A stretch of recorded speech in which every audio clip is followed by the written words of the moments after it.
မရဏနုတ္တိဘာဝနာဆိုတာပေတတို့သိထားကြတဲ့အတိုင်းမရဏဆိုတာသိဆုံးခြင်းအနုတ္တိဆိုတာအမှတ်ရတာဘာဝနာဆိုတာထပ်ခါဖြစ်စေတာမိမိဘဝရဲ့တနေ့သိဆုံးပျောက်ကွယ်သွားရမယ့်အနေအထားမှန်ကိုတတိယခြင်းအဲ့ဒီတတိတရားကိုထပ်ခါဖြစ်အောင်ကြိုးစားတာအဲ့ဒါကိုမရဏနုတ္တိဘာဝနာလို့အလုံးနားလည်ထားကြတယ်အဲ့တော့ဘုန်းဘုန်းတို့ဒီနေ့မရဏနုတ္တိဘာဝနာနဲ့ပတ်သက်ပြီးတော့ပြောခြင်းတော့ဆိုတော့မရဏနုတ္တိဘာဝနာကိုဘယ်လိုစီးပြန်ရမလဲဆိုတာကတော့အလုံးနားလည်ထားကြပြီးသားဖြစ်မလို့ထင်ပါတယ်မရဏနုတ္တိဘာဝနာကိုပွားများလို့ရှိရင်ရရှိမဲ့အကျိုးကျေးဇူးများပြောခြင်းပါတယ်ပြီးရင်မရဏနုတ္တိဘာဝနာပွားများတဲ့နေရာမှာအထောက်အကူပြုဖို့ဆိုပြီးတော့အယောဂရဇတ်ကိုပြောဖို့လည်းပဲဦးဇင်းတို့စီစဉ်ထားပါတယ်ဟုတ်လားဦးဇင်းတို့မရဏနုတ္တိဘာဝနာနဲ့ပတ်သက်ပြီးတော့မေငါဤဇီဝိတံအသက်ရှင်တန်ခြင်းသည်အတုဝါမမြဲမရဏံသေဆုံးခြင်းသည်ဒုဝံမြဲတယ်ဘဝမှာရှင်သန်နေထိုင်ရမယ်ဆိုတာကမသေးကြတဲ့ကိစ္စပေါ့နော်သေဆုံးရမယ်ဆိုတဲ့ကိစ္စကတော့သေကြတဲ့ကိစ္စဒါကြောင့်ကိုယ်ဟာသေလူဖြစ်တယ်လို့အမြဲတမ်းစဉ်းစားဖို့လိုတယ်သေရင်တရားကိုစဉ်းစားတဲ့နေရာမှာတနေ့သေရလိမ့်မယ်ဆိုတာကိုနားလည်ထားရုံမျှနဲ့တော့မပြည့်စုံသေးဘူးဘယ်ချိန်သေရမှမသိဘူးဆိုတာလည်းပဲအမှန်တရားပဲသေခြင်းတရားနဲ့ပတ်သက်ပြီးတော့နားလည်ဖို့လိုတဲ့အချက်ပါအချိန်မရွေးသေဆုံးသွားနိုင်တယ်ဆိုတဲ့အချက်ထိနားလည်ရမှာတကယ်တမ်းကဒကာဓမ္မတို့ဦးဇင်းတို့ရဲ့ဒီဘဝခန္ဓာဆိုတာမသေးနိုင်တဲ့နာရီဆိုတာမရှိဘူးမသေးနိုင်တဲ့မိနစ်ဆိုတာမရှိဘူးမသေးနိုင်တဲ့စက္ကန့်မရှိဘူးအချိန်တိုင်းမှာသေနိုင်တယ်ပေါ့အဲ့ဒါကိုမြတ်စွာဘုရားကဒီခန္ဓာကိုယ်ရဲ့သေလွယ်ပျောက်လွယ်တဲ့သဘောရှင်သန်ဖို့အတွက်အာမခံချက်ခိုင်ခိုင်မာမာမရှိတဲ့သဘောကိုကောင်းကောင်းနားလည်သဘောပေါက်အောင်စဉ်းစားဆင်ခြင်ပြီးတော့နေရမယ်လို့အဲ့လိုမြတ်စွာဘုရားအထက်ထဟောပါတယ်အဲ့လိုသေခြင်းတရားကိုစဉ်းစားတဲ့နေရာမှာကိုယ်တယောက်တည်းသာလေသေရမယ်လို့စဉ်းစားယုံမျှနေလည်းပဲမပြည့်စုံသေးဘူးကိုယ်ဝန်းကျင်မှာရှိနေတဲ့ရှင်သန်နေကြတဲ့လူသားမှန်သမျှတိရစ္ဆာန်မှန်သမျှတတ္တဝါမှန်သမျှ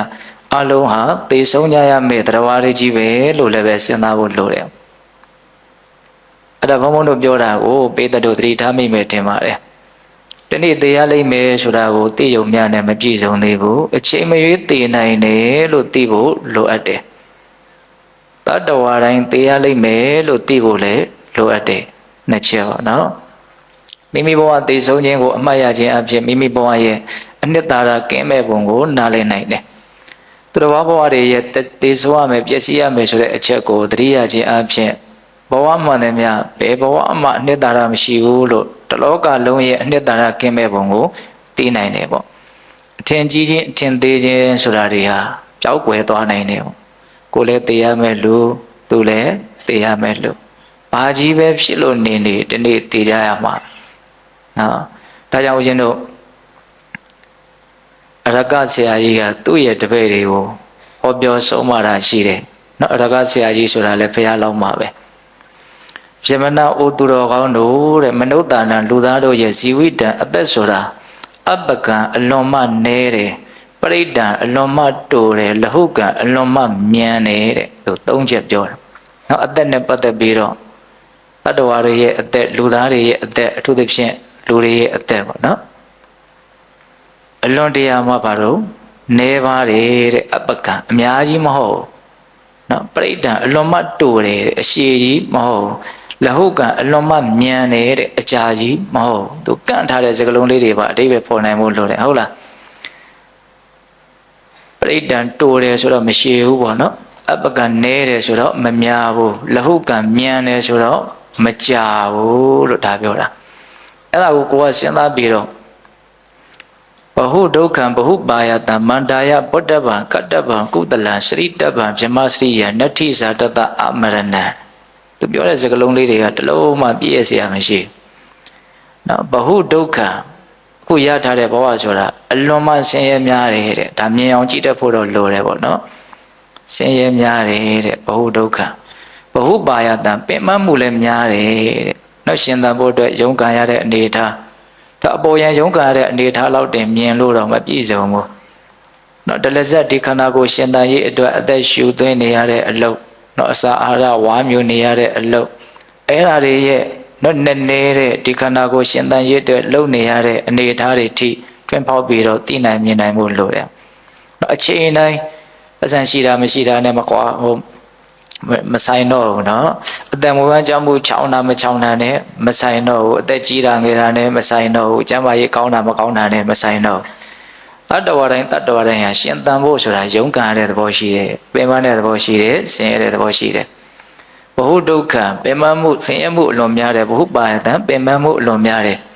အဲ့ဒါကိုတဲ့မန္တာယဗုဒ္ဓဗံမှန်မှန်ကန်ကန်သိတဲ့ဉာဏ်ပညာနဲ့စဉ်းစားတိုက်တယ်ဆင်ញင်တိုက်တယ်သိတိုက်တယ်မြင်တိုက်တယ်တဲ့ဘဝရဲ့အခြေအနေမှာကိုမန္တာယဗုဒ္ဓဗံဉာဏ်ပညာဖြင့်သိတိုက်တယ်ဘာလို့သိရမှာတော့အတ္တကတိုးတယ်နဲတယ်မြန်တယ်ဆင်းရဲမှုများတယ်ပင်မမှုများတယ်လို့မှန်မှန်ကန်ကန်သိတိုက်တယ်မြင်တိုက်တယ်တဲ့အဲ့လိုသိပြီးတော့ဘာလို့ရမှာတော့ကတ္တဗံကုသလံစရိတဗံဗြဟ္မစရိယကုသလံကောင်းမြတ်တဲ့ကုသိုလ်ကောင်းမှုကိုကတ္တဗံပြုလိုက်ကုန်၏ဗြဟ္မစရိယံမြင့်မြတ်တဲ့အကျင့်ကိုစရိတဗံကျင့်သုံးတိုက်ကုန်၏တဲ့နှစ်ချက်ပြောတယ်နော်တိုက်တွန်းချက်ကကုသိုလ်ကိုပြုရမယ်မြတ်သောအကျင့်ကိုကျင့်ရမယ်ဟောကုသိုလ်ပြုတယ်ဆိုတာကနော်လောလောဆယ်လဲချမ်းသာဖို့ဘဝတန်တရားမှာလည်းပဲချမ်းချမ်းသာသာခြင်းလဲကျက်စားနိုင်ဖို့ဒါအကျဉ်းမြင့်ဒီလိုပြောလို့ရပါတယ်မြတ်သောအကျင့်ကိုကျင့်တယ်ဆိုတာကြတော့အဲ့ဒါလည်းပို့ပြီးတော့မြင့်မားသွားပြီဒီဆင်းရဲတဲ့ဘဝဒုက္ခကနေလွတ်မြောက်ဖို့ဆိုတဲ့အထိသူကရောက်သွားကတ္တဗံကုသလံဆိုတာထဲမှာလည်းပဲဆင်းရဲဒုက္ခကလွတ်မြောက်ဖို့ဆိုတာပါပါတယ်ဟုတ်လားသို့တော့ဗြဟ္မစရိယံမြတ်သောအကျင့်ကိုစရိတဗံကျင့်သုံးကအကုန်ဤဆိုတဲ့စကားကနောက်ထပ်လာအောင်မှဖြစ်တဲ့အတွက်ကြောင့်နောက်ကတ္တဗံကုသလံအရာနော်ကောင်းမြတ်တဲ့အမှုကိုပြုရမယ်ဆိုတာကနော်အပေါ်ယံကုသိုလ်ကောင်းမှုတွေကိုဆိုလိုတာလို့နည်းနည်းဦးဇင်းတို့နားလည်ကြည့်တာဟုတ်လားမြတ်သောအကျင့်ကိုကျင့်တယ်ဆိုတာကြတော့ကုသိုလ်ကောင်းမှုအပေါ်ယံကုသိုလ်ကောင်းမှုပြုတာတဲ့တာလွန်နဲ့နေတဲ့နော်အကျင့်မြတ်ကိုကျင့်တဲ့အပိုင်းကိုရောက်သွားတာဟုတ်လားဒါကြောင့်သူဆုံးမချက်ကလေးကစဉ်းစားစရာလွန်ကောင်းတယ်လူတွေရဲ့အသက်ဆိုတာတိုတယ်နဲတယ်မြန်တယ်ဆင်းရဲပင်ပန်းမှုကတော့များတယ်ဒါကိုဉာဏ်နဲ့သိပြီးတော့ကောင်းမှုကိုပြုတဲ့နဲ့မြတ်သောအကျင့်ကိုကျင့်တဲ့နဲ့ဏိကုံးချုပ်ပါပြောတာတော့နတ္ထိဇာတတအမရဏဇာတတမွေးဖွားလာတဲ့တတ္တဝါအမရဏမသိဘူးဆိုတာနတ္ထိဘယ်တော့မှမရှိပါဘူးတဲ့တစ်ချိန်ကြာရင်ပျက်စီးပြောက်ကွယ်သွားမှာမပျက်စီးသေးခင်မပြောက်ကွယ်သေးခင်လှုပ်ဖို့အခွင့်အလမ်းလေးတာနေတော့မှအဲ့ဒီကောင်းမှုကိုပြုရမယ်မြတ်သောအကျင့်ကိုကျင့်သုံးရမယ်လို့အရဂဆရာဘုရားလောင်းကြီးကသူ့ရဲ့တပည့်တွေကိုဆုံးမတဲ့တကားရှိတယ်ဟုတ်လားဒါကြောင့်တရားဓမ္မတို့အရင်တို့ကိုယ့်ရဲ့အသက်ရဲ့မတည်မြဲတဲ့သဘောဝါကိုစဉ်းစားဆင်ခြင်ပြီးတော့လှုပ်တဲ့လှုပ်ထိုက်တာကိုလှုပ်ဖို့လိုတယ်ပေါ့ဒါကြောင့်အရင်တို့ရွှေတောင်ဦးရှိတော်ဘုရားကြီးရေးတာလေးရှိတယ်တေခြင်းကိုဆောင်ဤကိုကောင်းသည်မရှောင်ညတ်နေ့တေခြင်းစေကတေလိဓမ္မတာအာမနာမြန်စွာတရားရှာမှာပါတကားဘုံကတော့အဲ့ဒီဆောင်ဖို့လေးကိုသဘောကျတယ်နော်ထိမိတယ်ပေါ့နော်တေခြင်းကိုဆောင်ဤကိုကောင်းသည်နော်တေခြင်းကိုဆောင်တာကဘယ်သူမှလာပေးထားတာမဟုတ်ဒီခန္ဓာကိုယ်ကြီးကသူ့ဆောင်ထားတာနော်တေခြင်းကိုဆောင်ထားတာနော်တေခြင်းကိုဆောင်ဤကိုကောင်းသည်နော်မှုကလေးများမြေကြီးတွေကထွက်ပြီးဆိုတဲ့ကသူ့ရဲ့အငုံလေးပေါ်မှာမြေကြီးကိုခေါင်းပေါ်တင်ပြီးတော့ထွက်လာသလိုဝေးဖွားလာတဲ့တတ္တဝါအိုခြင်းနာခြင်းတေခြင်းကိုရင်ဝဲသိမ့်ပိုက်ပြီးတော့ထွက်လာတာဘာသူတေမှာတာကဟုတ်လားတေခြင်းကိုဆောင်ဤကိုကောင်းသည်မရှောင်ညနေ့တေခြင်းစေကတေလိဓမ္မတာအာမနာအာမနာဆိုတဲ့စကားဘာလို့မှမငဲ့ကွက်ဘူးအချိန်ကြာရင်သိမှာပဲသူဘလို့ကကွက်ကိုဘာလို့ပဲထင်ထားကြပေါ့နော်အာမနာဆိုတဲ့စကားလုံးလေးကတော်တော်အားပါတယ်နော်တေခြင်းကိုဆောင်ဤကိုကောင်းသည်မရှောင်ညနေ့တေခြင်းစေကတေလိဓမ္မတာအာမနာမြန်စွာတရားရှာမှာပါတကားနော်စောစောကပြောထားတဲ့ပါဠိတော်စကားလေးတွေနဲ့ဟတ်မိတယ်ပေါ့နော်ခုဆက်ပြီးတော့ဘုံဘုံဗာပြောခြင်းတော့ဆိုတော့အဲ့ဒီတေခြင်းတရားကိုစဉ်းစားဆင်ခြင်ခြင်းအဖြစ်နော်အလွန်တရာမှမုံမြတ်တဲ့အကျိုးကျေးဇူးများရနိုင်တယ်ဆိုတာကိုအင်္ဂုတ္တပါဠိတော်ဧကနိပတ်မှာလာရှိတဲ့ဒေသနာတော်များကိုအခြေခံပြီးတော့ပြောပါအောင်မယ်ဟုတ်လားအဲ့ဒီမှာမြတ်စွာဘုရားဗာပြောထားလဲဆိုတော့ဧကဓမ္မောဘိက္ခဝေဘာဝေတောဘဟုလိကတောဧကန္တနိဗ္ဗိဒာယဝိရာဂာယနိရောဓာယဥပတမယအဘိညာယတံဘောဓာယနိဗ္ဗာနာယတံဝတ္တန္တိယဟန်တို့တဲ့တ တခုသောတရားကိုပွားများမယ်ဆိုလို့ရှိရင်အကျိုးကျေးဇူး9မျိုးရနိုင်တယ်တဲ့အဲ့ဒီတခုသောတရားဆိုတာဘာကိုပြောတာတုံးဆိုတော့မရဏနုတ္တိခန္ဓာကိုယ်ရဲ့ပျက်စီးရလိမ့်မယ်ဆိုတဲ့အမှန်တရားကိုအမှန်မှတတိယနေခြင်းပွားများအထုတ်နေခြင်းဟုတ်လားအဲ့ဒီတခုသောတရားကိုပွားများလို့ရှိရင်ရရှိမဲ့အကျိုးကျေးဇူးကဘာတွေတော့နံပါတ်1ဧကန္တနိဗ္ဗိဒာယသေချာပေါက်တန်တရားဝဆင်းရဲကိုညှင်းငွေတဲ့ဉာဏ်ကိုရမယ်တဲ့ဟုတ်လားတကယ်တမ်းကရှင်းတန်းနေရတဲ့ဖြစ်နေရတဲ့ဒီအနေထားကြီးကตายရစရာကြည်နူးစရာကိစ္စကြီးမဟုတ်ဘူးလို့ဆိုပါတယ်ဒါပေမဲ့ကိုယ့်ရဲ့အသိဉာဏ်ကဒါကိုမှန်မှန်ကန်ကန်မသိနိုင်မမြင်နိုင်သေးတော့ဘဝကိုตายရစရာကြည်နူးစရာလို့ထင်တဲ့အခါတွေလည်းရှိမယ်ပေါ့အဲ့ဒါသိခြင်းတရားကိုသာမှန်မှန်စဉ်းစားလို့ရှိရင်ဘဝဟာตายရကြည်နူးစရာမဟုတ်ဘူးဘာမှအနှစ်သာရမရှိတဲ့သဘောသေဆုံးကြောက်ွယ်သွားရမယ့်ဘဝတည်ဘာတန်ဖိုးမှမရှိဘူးဆိုတာကိုသူ့ကိုဘယ်သူမှသင်ကြားစရာမလိုဘူးသိခြင်းတရားကိုစဉ်းစားခြင်းအဖြစ်အဲ့ဒီအဖြစ်မှန်ကိုသူရယူနိုင်တယ်ဘယ်သူတွေကဘာတွေပြောလို့မှနားယောင်သွားစရာအကြောင်းမရှိဘူး။သိခြင်းတရားကိုသာထက်ခါစဉ်းစားတဲ့နေရာမှာစောစောကဘုံဘုံတို့ပြောသလိုအချိန်မူရေးသိနိုင်တယ်လူတိုင်းသိရမယ်ဒီနှစ်ချက်ကပါဖို့လိုတယ်နော်။လူတိုင်းသိရမယ်ဆိုတာလည်းပါဖို့လိုတယ်။နောက်လို့ရှိရင်ကိုယ်ပဲအနှစ်သာရမရှိနေတယ်လို့ကျန်တဲ့လူတွေကတော့အနှစ်သာရရှိနေသေးတယ်လို့ထင်နေမှဆိုရသေးတယ်။တော့တလောကလို့အကုန်လုံးအတူတူနဲ့အနုနုတွေကြီးပဲဒီပုတ်ထဲကပဲဒီပဲကြီးပဲဆိုတဲ့ပမာစကပုံတို့ပဲ။ဟုတ်ရဲ့လား။အကုန်လုံးသိဆုံးပြောက်ကိုရမယ်လူတွေကြီးပဲဒါကိုအမြင်ရှင်းထားတယ်အဲ့ဒီရှင်းထားတဲ့အမြင်ကိုထက်ခါဖြစ်အောင်ကြိုးစားတယ်ဆိုလို့ရှိရင်ဧကန္တနိဗ္ဗိဒာယနော်သိခြင်းဖြင့်အဆုံးသတ်ရမယ်ဘဝရဲ့တန်ဖိုးမဲ့ပုံကိုသိမြင်နားလည်ပြီးတော့ဘဝရဲ့ပုံမှာညင်းငွေတဲ့စိတ်ကိုမြန်ဆန်ရနိုင်တယ်ဧကန္တဆိုတဲ့စကားလုံးလေးတောင်သုံးထားတယ်နော်ဧကန္တနိဗ္ဗိဒာယဆိုတာဘာလို့ညင်းငွေတာဧကန္တဆိုတာသေချာပေါက်လို့ပြောတာဟုတ်လားသိခြင်းတရားကိုစဉ်းစားရင်သေချာပေါက်ညှင်းငွေတဲ့စိတ်ညှင်းငွေတဲ့ဉာဏ်ကိုရမယ်တဲ့ဒါနံပါတ်1အကျိုးကျေးဇူးဧကန္တနိဗ္ဗိဒာယဝိရာဂာယနံပါတ်2အကျိုးကျေးဇူးဝိရာဂဆိုတာယာကအစရှိတဲ့ကိလေသာခသိမ်းကင်းပြတ်တာဒါဝိရာဂလို့ပြောတာအဲ့တော့ဦးဇင်းတို့လွယ်လွယ်လေးနားလည်အောင်ပြောရရင်တော့သိခြင်းတရားကိုစဉ်းစားလို့ရှိရင်ဘဝရဲ့ပုံမှာကာမရဲ့ပုံမှာမမောတဲ့ဆွဲမဲ့တဲ့ယာဂတ္တတွေကင်းကွာသွားနိုင်တယ်ဆွဲမဲ့မှုကင်းသွားနိုင်တယ်ဒီဆွဲမဲ့မှုကင်းတယ်ဆိုတာကနေရာတော်တော်များများမှာသုံးတယ်နိဗ္ဗာန်ကိုရည်ညွှန်းတဲ့အခါမျိုးမှာလည်းသုံးတာရှိတယ်ဆွဲမဲ့မှုအလုံးကင်းသွားရင်ချမ်းသာမှုအစစ်မှန်ကိုရမှာဟုတ်ရဲ့လားအဲ့ဒါမြတ်စွာဘုရားကသိခြင်းတရားကိုစဉ်းစားရင်နံပါတ်1ဝိရာဂာယစိတ်ဟာဆွဲလန်းမဲ့မှုအလုံးကင်းကွာသွားနိုင်တယ်နောက်နံပါတ်3និရောဓာယនិရောဓဆိုတာဝိတုခခသိချုပ်ငိမ့်တာကိုပြောတာနောက်သောတော့ကရာဂဆိုတဲ့ဒုက္ခရဲ့အကြောင်းတရားဖြစ်တဲ့ကိလေသာတရားတွေကင်းသွားပြီဆိုရင်အကျိုးတရားဖြစ်တဲ့ဒုက္ခတွေကလည်းချုပ်သွားနိုင်တယ်ဟောဝိရာဂဆိုတာဒုက္ခရဲ့အကြောင်းတရားတွေကင်းကွာသွားတာនិရောဓဆိုတာကနော်ဒုက္ခဆိုတဲ့နော်ဝိဆင်းရဲကြီးချုပ်သွားတာနိဗ္ဗာန်ကိုပဲရည်ညွှန်းတာပဲနော်ဟုတ်လားនិရောဓယနောက်ဆုံးဒုက္ခခတ်သိချုပ်ငြိမ်းသွားတယ်ဆိုတဲ့အကျိုးရလဒ်ကိုတော့ရှာနိုင်တယ်တဲ့ဒေချာပေါက်ညင်ငွေတဲ့ဉာဏ်ကိုရမယ်ဆွဲမဲ့မှုကင်းမယ်ဒုက္ခခတ်သိချုပ်ငြိမ်းမယ်နောက်၄ခုမြောက်ပါပြောတော့ဥပတမာယဆိုတာနှလုံးစိတ်ဝမ်းငြိမ်းအေးတာကိုပြောတာနောက်ဥပတမဆိုတာငြိမ်းအေးတာဟုတ်လားစိတ်ထဲမှာအပူဓာတ်မရှိဘူးအလောင်းဓာတ်မရှိဘူးနော်ပူတာဆွေးတာစိုးရိမ်တာဘာမှမရှိဘူးနော်စိတ်ထဲမှာအလွန်တရာမှငြိမ်သက်တယ်အလွန်တရာမှငြိမ်းအေးတယ်အဲ့ဒါကိုဘာပြောတော့ဥပတမတဲ့သိခြင်းကိုစဉ်းစားရင်အဲ့ဒီအကျိုးကျေးဇူးရမယ်ဆိုတာကိုဟုတ်မဟုတ်ကိုယ်တိုင်လက်တွေ့နော်စမ်းသပ်ကြည့်ခြင်းအပြင်မြတ်စွာဘုရားရဲ့ဒေသနာတော်တွေကိုထောက်ခံနိုင်ဖို့လိုတယ်ပေါ့ဟုတ်ရဲ့လားတချို့ဟာတွေကစာလို့ကြည့်နေုံများနဲ့တကယ်မသိနိုင်ဘူးဒေသနာတော်တော်များများကသူကလက်တွေ့ကြိုးစားကြည့်မှသာတယ်အတိပ္ပယ်ကိုအထိုက်လျောက်နားလည်နိုင်တာဟုတ်လားအခုပြောထားပြီနော်အကျိုးကျေးဇူးဥပတမယနှလုံးစိတ်ဝမ်းငြိမ်းအေးမေတဲ့စဉ်းစားရရှိတာကသိခြင်းကိုစဉ်းစားရင်စိတ်တွေပြက်ပြီးတော့နော်စိတ်တွေများရှုပ်ထွေးပြီးတော့ဘလို့တွေမြင်ဖြစ်မလဲမသိဘူးလို့တချို့တွေးရင်တွေးမယ်အဲ့လိုမဟုတ်နော်သိခြင်းကိုစဉ်းစားခြင်းအပြင်ဘဝရဲ့အနေအထားမှန်ကိုသိပြီးတော့စိတ်ဟာငြိမ်းအေးနိုင်တယ်ဥပသမယပြီးတော့ဗာပြောတော့အဘိညာယတဲ့အဲ့ဒါလေးတော့နည်းနည်းလေးဦးစားပြီးပြောရင်အဘိညာယဆိုတာဗာပြောတာတော့တဲ့ရုပ်တဲ့နံတဲ့သဘာဝတရားတွေရဲ့ပုံမှာအနိစ္စဒုက္ခအနတ္တလို့လက္ခဏာရဲ့၃ပါးကိုထူ းသောဉာဏ်ဖြင့်သိသွားနိုင်နေတဲ့ဝိပဿနာဉာဏ်ရနိုင်တယ်လို့ပြောတာဗျနော်သိခြင်းကိုစဉ်းစားလို့ရှိရင်အနိစ္စဒုက္ခအနတ္တကိုမြင်နိုင်တယ်လို့ပြောတာဒါဒီနေရာမှာစဉ်းစားတာကတော့တဘဝတစ်ခါသိရမယ်သိခြင်းပဲအဲ့ဒါကိုချိန်ဖန်များစွာစဉ်းစားခြင်းအဖြစ်ထပ်ခါဖြစ်ပေါ်ပြီးတော့ထပ်ခါပျောက်ပြက်နေရတဲ့ဒီခဏိကမရဏသဘောကိုမြင်သွားနိုင်တယ်သိသွားနိုင်တယ်နော်အချိန်တိုင်းပျောက်ကွယ်နေရတဲ့သဘောကိုမြင်သွားနိုင်တယ်သိသွားနိုင်တယ်အခုတင်လေးဖြစ်ခဲ့တာဟုတ်ပဲမရှိတော့ဘူးအခုဖြစ်နေတာကအသစ်ဟာနော်အဲ့ဒီအသစ်ကလည်းရက်တည်နေတာမဟုတ်ဘူးနောက်ထပ်အသစ်တစ်ခုဒလဇက်ဖြစ်နေပြန်တယ်နော်သိခြင်းကိုစဉ်းစားတဲ့ဒီတတိရဲ့စွမ်းအားကြောင့်ဒီဉာဏ်ပညာရဲ့စွမ်းအားကြောင့်တခဏတိုင်းဖြစ်ပေါ်ပြီးတော့တခဏတိုင်းပဲပျောက်ပြက်လိုက်နေတဲ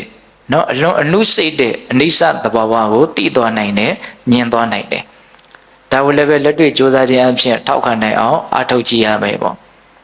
အဲ့ဒီအနိစ္စကိုမြင်ပြီဆိုရင်ဒုက္ခအနတ္တဆိုတာကိုမြင်ဖို့လည်းအခက်အခဲမရှိဘူးပေါ့ဒါကိုပြောတာနော်အဘိညာယထူးသောဉာဏ်ဖြင့်သိလိမ့်မယ်ဆိုတာဒါပြောတာတာမန်သိရိုးသိတဲ့အတိတဲ့လွန်မြတ်တဲ့အတိကိုအဘိညာလို့ဒီလိုသုံးတာနော်နောက်ပြီးတော့ဗာပြောတော့တမ္ဘောဓာယသစ္စာ၄ပါးကိုထွင်ဖောက်ပြီးတော့သိတဲ့မဲ့ဉာဏ်ဆိုတာကိုတောင်ရလိမ့်မယ်တဲ့ဟောတော့သိခြင်းတရားကိုစဉ်းစားရင်မဲ့ဉာဏ်ဖူဉာဏ်တောင်ရနိုင်တယ်လို့ပြောတယ်နော်ဒီအချက်ကိုတော့ပိဋကပေါင်းသူတော်ကောင်းတို့ဒါမြတ်စွာဘုရားတပ္ပညုတဉာဏ်ကိုယုံကြည်သောအဖြစ်နော်စိတ်ထဲမှာသိခြင်းတရားရဲ့ပုံမှာစဉ်းစားတဲ့ဒီဘာဝနာရဲ့ပုံမှာယုံကြည်မှုကိုတိုးတက်စေရမယ်ပေါ့ဟုတ်လားအဘိညာယတမ္ဘောဓာယနိဗ္ဗာန်ကိုသာတွင်ပေါက်ပြီးတော့သိနိုင်မယ်မြင်နိုင်မယ်အဲ့ဒီမဲ့ဉာဏ်ပူဉာဏ်ရမယ်ဆိုရင်ဒါဒုက္ခကသိငြိမ့်နိုင်တာဟုတ်လားနောက်ဆုံးပါပြောတော့နိဗ္ဗာန်ယတာဝတ္တန္တိနိဗ္ဗာန်ချမ်းသာကိုမျက်မှောက်ပြုနိုင်တဲ့အနေအထားထိလျှောက်သွားမယ်လို့အကျိုးကျေးဇူး9မျိုးမြတ်စွာဘုရားဟောပြတာသိခြင်းတရားကိုစဉ်းစားခြင်းကြောင့်ရရှိမဲ့အကျိုးကျေးဇူး9မျိုးအဲ့တော့ဒီနေရာမှာဥစဉ်ဝိတ္တုတိမတ်ထဲမှာတော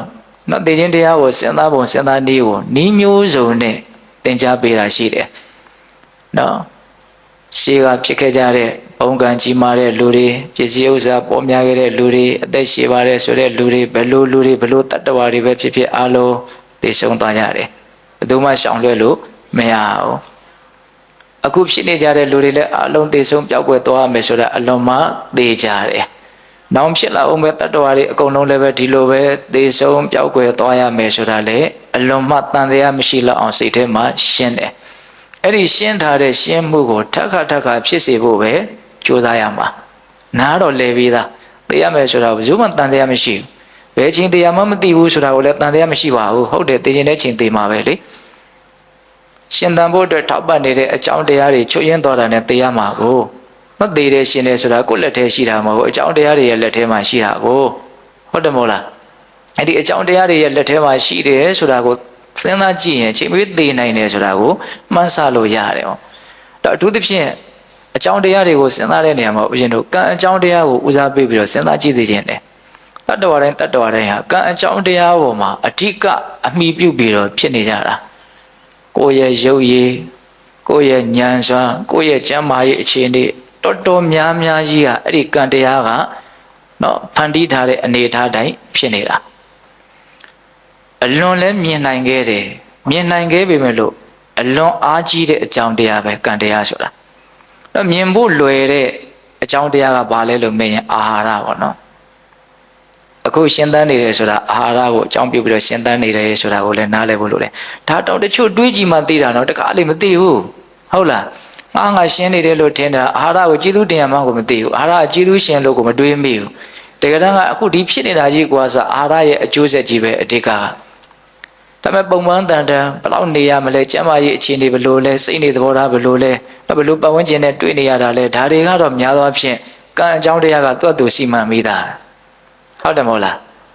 ဖြစ်လာတဲ့ဒီအနေအထားကြီးကိုမကြိုက်ပါဘူးဆိုလို့ဘာပြင်လို့ရတော့ဘာမှပြင်လို့မရအောင်နော်ပူအနေအထားဖန်တီးထားတယ်ဆိုပူပဲရမယ်နော်ရှည်အနေအထားဖန်တီးထားရင်ရှည်ပဲရမယ်ဖြူအနေအထားဆိုရင်ဖြူပဲမဲအနေအထားဆိုရင်မဲပဲဘာစောတကမှမတက်နဲ့ဒါကသူကလာပြီးသားပဲဟုတ်တယ်မဟုတ်လားအေးဒါပေမဲ့လို့ကိုယ့်ရဲ့စိတ်နေစိတ်ထားကိုတော့နော်ဒီအနေအထားမျိုးမှာကိုကအများကြီးပြင်မယ်ဆိုရင်တော့ပြင်လို့မရဘူးလားရနော်ကံအကြောင်းတရားရဲ့ကြီးကျယ်ပုံကိုပဲဦးဇင်းတော်ကပြောတာပါတော့တကယ်တမ်းပြင်ကြရမှာလည်းပဲဘာကိုပြင်ရမှာတော့စိတ်ကိုပဲပြင်ရမှာနော် ဒီရုပ်ပိုင်းဆိုင်ရာကြီးကပြင်လို့မရဘူးတော့မဟုတ်ပါဘူးဥဒုတို့အာရတို့နဲ့ဉာဏ်ပညာတို့နဲ့ရှင်းပြီးတော့နော်ဥစ္စာကံဆောင်အသက်ဉာဏ်ဆောင်လို့ဒီလိုပြောတာလည်းရှိတယ်နော်ဒါလည်းအလကားပြောတာမဟုတ်ဒါကိုလည်းညင်းလို့မရဟုတ်တယ်မဟုတ်လားအေးတိုးတော်လည်းပဲမြင်နိုင်ခဲ့ပေမဲ့လို့အလွန်အားကြီးတဲ့အကြောင်းတရားဟာကံတရားဖြစ်တယ်ဆိုတာကိုစဉ်းစားစေချင်တာအဲ့ဒီကံတရားဟာအားကြီးတဲ့အကြောင်းတရားဆိုတာကိုကောင်းကောင်းသဘောပေါက်လို့ရှိရင်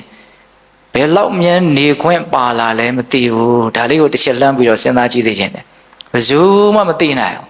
ဟုတ်တယ်မဟုတ်လားတချို့အကောင်းကြီးအလက်ကြီးနဲ့ရုပ်တရက်ဘာဖြစ်သွားသေသွားတာနော်လူမမာဆောင်ရင်းနဲ့သေတဲ့လူမမာဆောင်တွေသေတာမြန်တော်တော်တရားကြစရာကောင်းတယ်ဟုတ်လားတလောကဘုံဘုံရန်ကုန်မှာအသက်80ကျော်ပွားကင်ဆာဖြစ်တယ်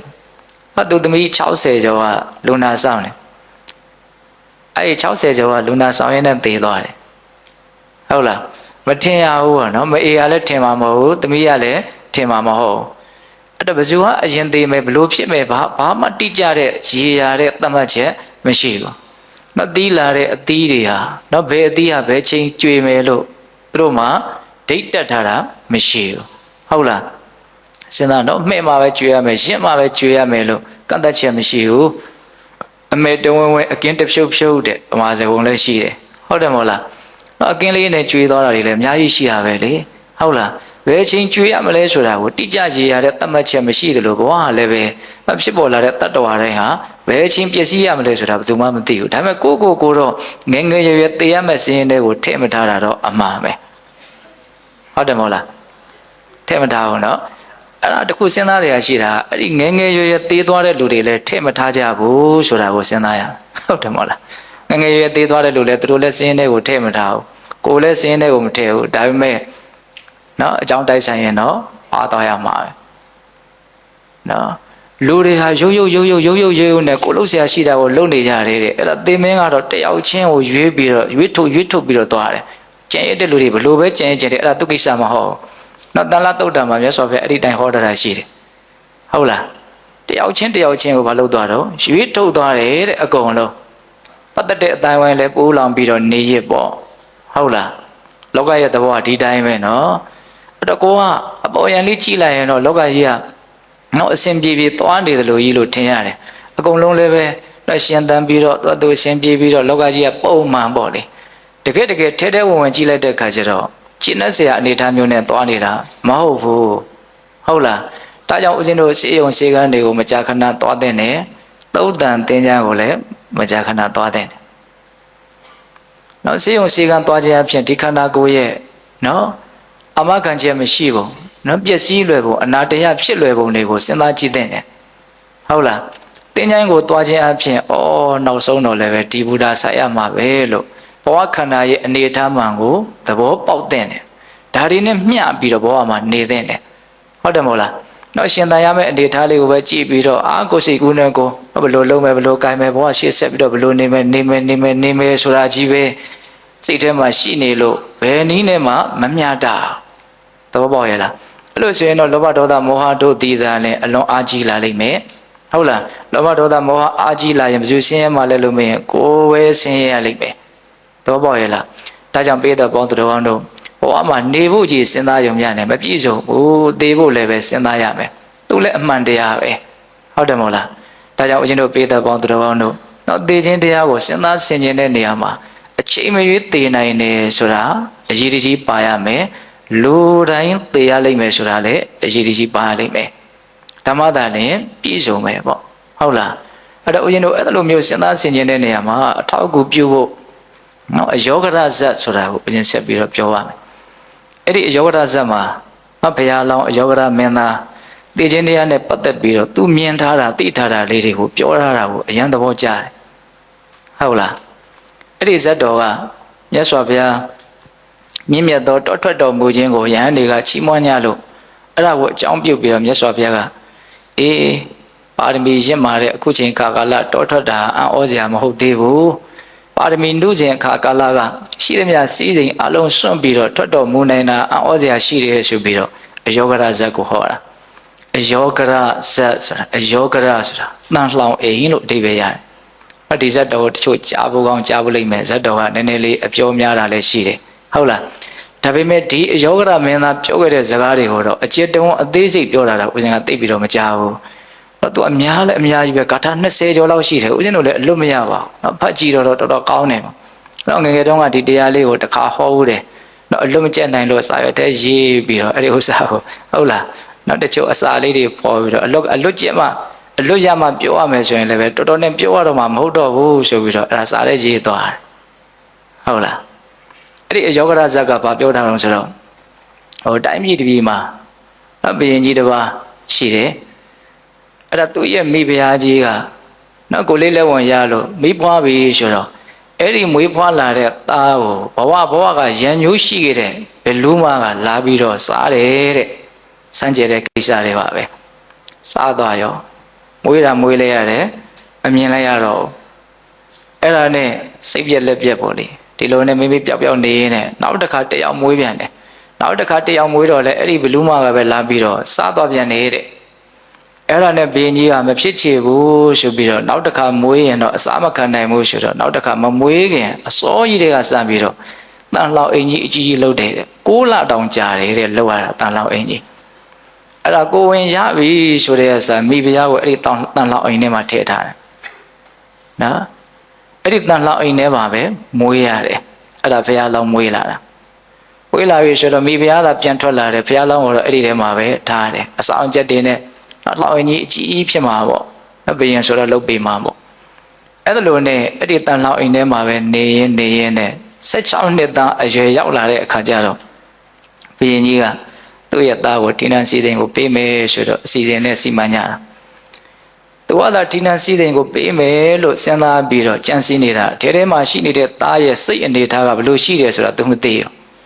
တော့ဟောပြင်းထန်တဲ့တန်ဝေကနဲ့လွတ်မြောက်ခြင်းလာပြီသူ့ကိုဘာလို့ဒီတန်လောက်အကြီးတွေထားတာတော့ကျန်တဲ့လူတွေလို့ဘာလို့လွတ်လပ်မနေရတာတော့သူဒါကိုအမြဲတမ်း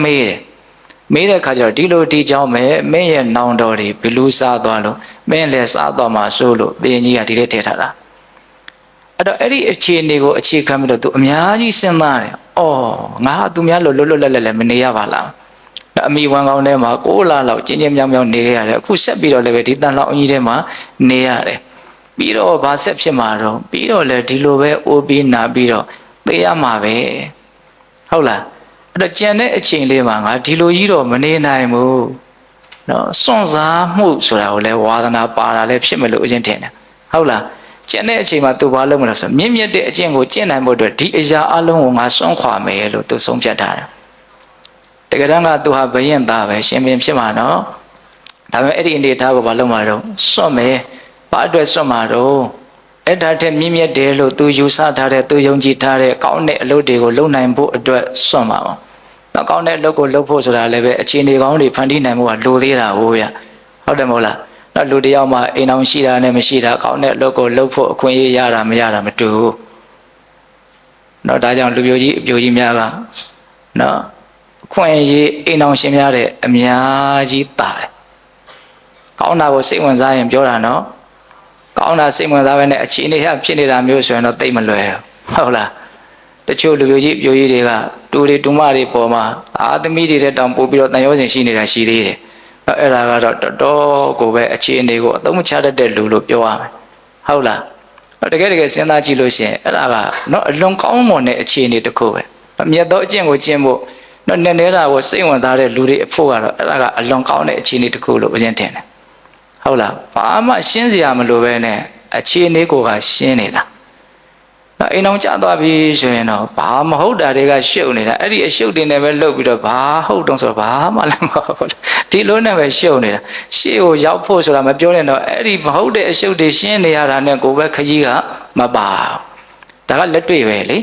ဟုတ်တယ်မဟုတ်လားဒါကြောင့်သူဘာလုပ်ဖို့စဉ်းစားတော့အလုံးကိုစွန့်ဖို့စဉ်းစားတာနော်တွေ့တာကညိနေတဲ့ပုံကိုတယောက်အတွက်စွန့်ရတယ်ဆိုတာအလွန်နာကျင်ပဲဆိုတာသိကြတယ်ဒါလည်းသူလည်းတွေ့တာကညိမှုကင်းနေတဲ့လူမဟုတ်သို့တော်လည်းပဲအဲ့ဒီနာကျင်မှုကိုသူဘယ်လိုစဉ်းစားမလဲဒီတိုင်းဆက်နေရင်ပိုးနာကျင်ရလိမ့်မယ်ဆိုတာကိုသူမသိပဲနေမှာမဟုတ်ဒါဥစဉ်စဉ်းစားကြည့်တာဟုတ်တယ်မဟုတ်လားနော်တွေ့တာမဲ့မမှုမကင်းကြသေးတဲ့လူတွေအတွက်ဒါကိုစွန့်ရမယ်ဒါကိုလှုပ်ရမယ်ဒါကိုခွဲရမယ်ဆိုဘယ်လိုမှစိတ်ထဲမှာချမ်းသာမှုကြီးမားမားဘုထုဇဉ်တယောက်အနေနဲ့ရဖို့မလွယ်ဘူးပေါ့နော် ဒါကိုအပူတွေလို့တကယ်မြင်ထားတဲ့ပုံကိုယ်တယောက်အနေနဲ့ဆိုရင်တော့ဒီအပူတွေကနေပြီးစွန့်ခွာသွားတာသူ့စိတ်ထဲမှာအေးရနေလို့ထင်နိုင်တယ်ပေါ့ဟုတ်ရဲ့လားသို့တော့အမှန်လူသားတယောက်အနေနဲ့ဒါတွေကိုစွန့်ဖို့ဆိုတာသိမလွယ်ဘူးဆိုတာကိုဘုံဘုံတော့ပြောပြတာပါဟုတ်လားအဲ့တော့မြင့်မြတ်တဲ့အကျင့်ကိုကျင့်သုံးနိုင်ဖို့အတွက်အလွန်ကောင်းမွန်တဲ့အခြေအနေတရက်ကိုအရင်စပြီးတော့ထူထောင်လိုက်တဲ့သဘောပဲဟုတ်လားအဲ့ဒါကြောင့်မလို့သူဘာလုပ်ဖို့ကြိုးစားတော့စွန့်ခွာဖို့ကြိုးစားတယ်အဲ့ဒါဘုရင်ကြီးကဒီသားကိုတိဏ္ဍစီသိန်ကိုအပ်မယ်ဆိုပြီးတော့တခါတည်းပွဲတွေလမ်းတွေအချမ်းရံနေနဲ့အကုန်လုံးထုတ်ပြီးတော့တကယ်တခန္ဓနာကြီးပေါ့အဲ့ဒီလိုလဲလှုပ်ရောသားဖြစ်တဲ့လူဟာတိဏ္ဍစီသိန်လက်မခံနိုင်ပါဘူးလို့ဖြစ်တယ်ဘာလို့လက်မခံနိုင်တာတော့ဆိုတော့သူမြတ်သောအကျင့်ကိုကျင့်ဖို့အတွက်ဒီတိဏ္ဍစီသိန်တိုင်းပြည်ကိုသူစွန့်တော့မယ်လို့ဆုံးဖြတ်ထားတယ်အဲ့တော့ဘေးဖြစ်တဲ့လူဟာဘယ်လိုခံစားရမှာတော့ငါသားတဲ့မင်းအသက်အခုမှငယ်ငယ်လေးရှိသေးတယ်16နှစ်ပဲရှိသေးတယ်နော်ဒါကြောင့်မို့လို့ဒီတိဏ္ဍစီသိန်ကိုခံစားပြီးတော့အသက်ကြီးတဲ့အခါကျမှမင်းရည်ရွယ်ချက်ဖြစ်တဲ့နော်အဲ့ဒီမြတ်သောကျင့်ကိုကျင့်ဖို့အတွက်ထွက်ပါအသက်ကြီးမှထွက်ခိုင်းတာနော်တကယ်ကနော်အရှုပ်တွေအများကြီးလုပ်ပြီးတော့မှရှင်းမှာဆိုတော့သူကအတိတ်ဘယ်ကတိတ်ပြီးတော့မရှိသလိုဖြစ်တယ်ဟုတ်တယ်မဟုတ်လားနော်အသက်ကြီးမှရှင်းခိုင်းတာအမှမရှုပ်ခင်ရှင်းရရင်တော့ပို့ပြီးတော့ခရီးပါနိုင်တာပေါ့နော်ရှုပ်ပြီးမှရှင်းရမယ်ဆိုရင်တိတ်ပြီးတော့မလွယ်ဘူးဟုတ်လားပြီးတော့အဲ့ဒီချိန်ကျမှအဲ့ဒီအရှုပ်တွေကထွက်နိုင်မှလိမ့်မယ်လို့လည်းအာမခံဖို့မလွယ်ဘူးဟုတ်လားအဲ့ဒါနဲ့ဘုရားလောင်းကသူ့ရဲ့ဖေပြောတဲ့စကားကိုလက်မခံပဲနဲ့သူဘာကြောင့်နော်ဒီတိဏ္ဍစီသိန်ကိုစွန့်ပြီးတော့ယဟန်ပြုပြီးတော့မြတ်သောအကျင့်ကိုကျင့်ကျင်တာတော့ဆိုတာသူ့စိတ်ရဲ့အနေထားသူသိထားတာမြင်ထားတာကိုပြောတာအဲ့ဒါဒီအလုံးကိုအနှစ်ချုပ်လိုက်လို့ရှိရင်ဘဝဟာပျက်စီးမှုမြင့်အဆုံးသတ်လိမ့်မယ်ဒါကြောင့်တည်မြဲမှုမရှိတဲ့ဒီဘဝဖြင့်နော်မြင့်မြတ်တဲ့အလုပ်ကိုလှုပ်ရင်းသာရင်သူအသုံးချမယ်ဒီစိတ်ကိုပဲဟုတ်လားအဲ့ဒါကိုဘုံဘုံတို့ဒီမှာသူပြောတဲ့စကားတွေကအရင်များတယ်အဲ့ဒါလေးတွေကိုဘ ഹു တုတ္တခြေခြေပြက်ပြက်နော်မှတ်တမ်းလေးအနေနဲ့လည်းရှိသေးခြင်းတယ်ပေါ့ဓမ္မသူပါပြောတော့မင်းကြီးတဲ့တတ္တဝါတွေဆိုတာပရိသေတွေနေပါပြီဆိုတဲ့ကစပြီးတော့တဖြည်းဖြည်းနဲ့အိုမင်းရင်ရောနာကျင်ချင်းသေဆုံးခြင်းစီကိုတရွေ့ရွေ့သွားတယ်တဲ့ကောင်းငယ်မှာလွင့်မျောနေတဲ့တိမ်တိုက်တွေဟာလေးနေရန်ကိုရွေ့နေတယ်လို့ပဲတဲ့ဟောသူပြောတဲ့ဥမာနော်လွင့်မျောနေတဲ့တိမ်တိုက်တွေဟာဥဒိယမဲ့လွင့်မျောနေတယ်လို့တတ္တဝါတွေဟာလည်းပဲပရိသေတွေနေပါပြီဆိုတဲ့ကစပြီးတော့အိုခြင်းနာခြင်းသေခြင်းတွေကိုရှေ့ရှုပြီးတော့ရွေ့နေရတယ်သွားနေရတယ်ရက်လို့မရဘူးတဲ့ဒါကိုသူအရင်စပြီးတော့ပြောတယ်အဲ့လိုသွားနေရတဲ့ခရီးမှာလည်းပဲနောက်ပြန်လှည့်ဖို့ဆိုတာဘလို့မှမဖြစ်နိုင်ဘူးတဲ့အိုပြီးရင်နာမယ်နာပြီးရင်သေရမယ်အဲ့ဒါကိုဆက်ပြီးတော့သူမြင်ထားတာကိုပြောပြန်တယ်မင်းကြီးတဲ့ကြံကျိတ်ဆက်ဟာနော်ကြံညှစ်တဲ့ဆက်ပေါ့နော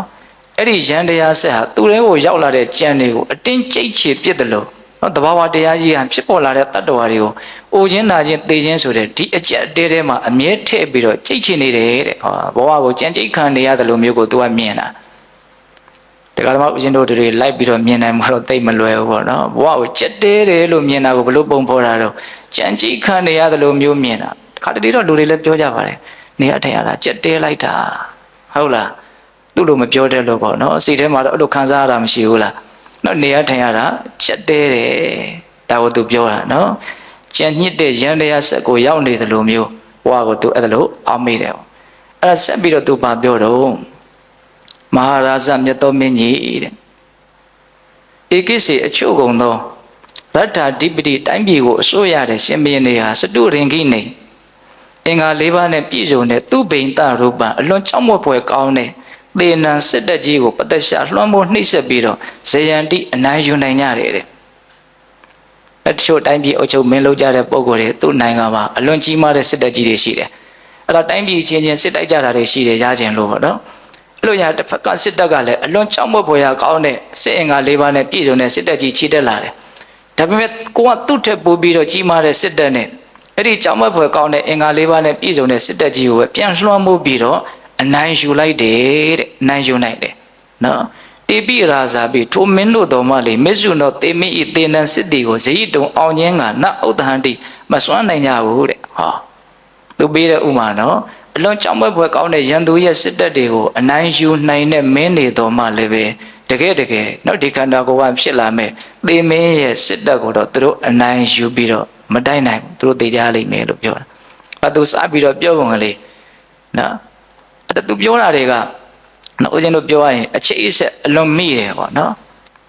အရန်ကြီးကျတဲ့စစ်တပ်တွေကိုအနိုင်ယူနိုင်ပေမဲ့လို့သေမင်းရဲ့စစ်တပ်ကိုတော့အနိုင်မယူနိုင်ကြဘူးတတ်တော်တွေကဒါတစ်ချက်ပြောတယ်နောက်တစ်ခုပါပြောတော့မဟာရာဇမြတ်သောမင်းကြီးတဲ့ဟတ္တိပိရှင်တို့ဖြင့်၎င်းအတ္တိဟိမြင်းတို့ဖြင့်၎င်းရထေဟိယထာတို့ဖြင့်၎င်းပတ္တိဟိခြေလျင်စစ်တီတို့ဖြင့်၎င်းပရိဝါရီတော်ချမ်းရံပြီးတော့ထားတဲ့ဧကိစီအချုပ်ကုန်သောမင်းတို့သည်ပစ္စာမိတ္တာနဲ့ယန္တုမင်းတို့ဤဟထတော်လက်မှမုတ်စရီလွတ်မြောက်နိုင်ကြကုန်၏သူများကိုအနိုင်တိုက်နိုင်အောင်မကဘူးတခါတည်းရန်သူများလာတိုက်တဲ့အခါမှာတော့ထွက်ပြေးရတာမျိုးရှိတယ်အမိမခံမဲနဲ့